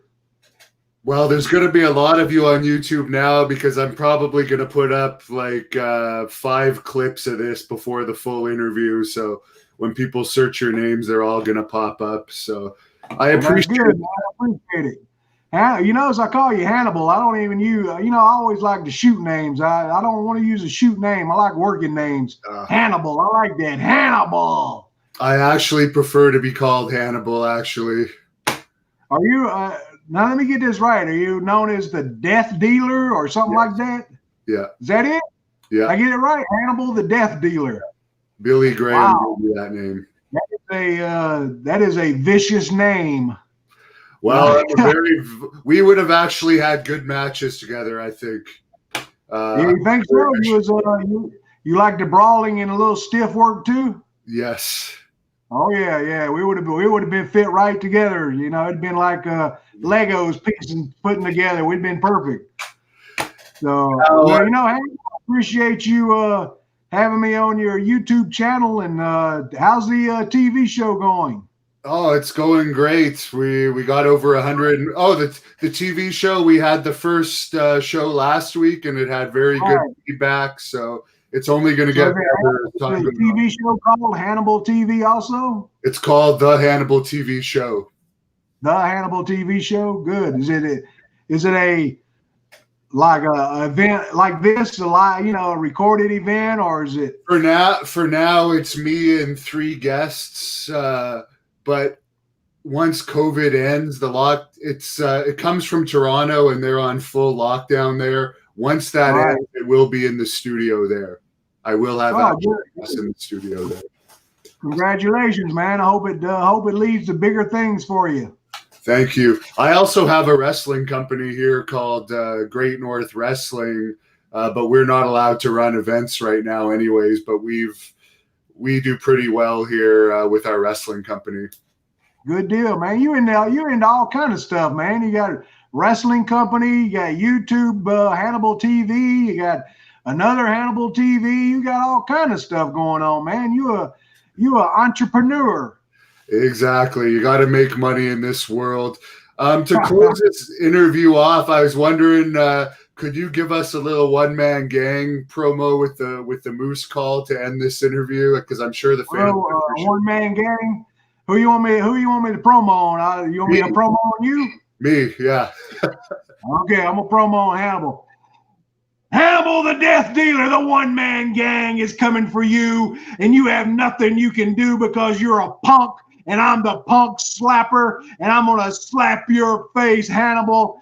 You are nothing. I do what I want to do. I'm the one-man gang. I walk where I want to walk. I talk when I want to talk, and nobody says otherwise, Hannibal. And when I step into the ring with you, it's going to be nothing but a fight. It ain't going to be no fancy Dan wrestling match. It's going to be some blood. You're going to lose a couple of teeth. I might lose a tooth, but I don't care, Hannibal, because I just want to get my hands on you. I've had enough of your stuff, Hannibal the Death Dealer, and it's time to take you out. The one-man gang, the 747 is coming, looking for you. Woo!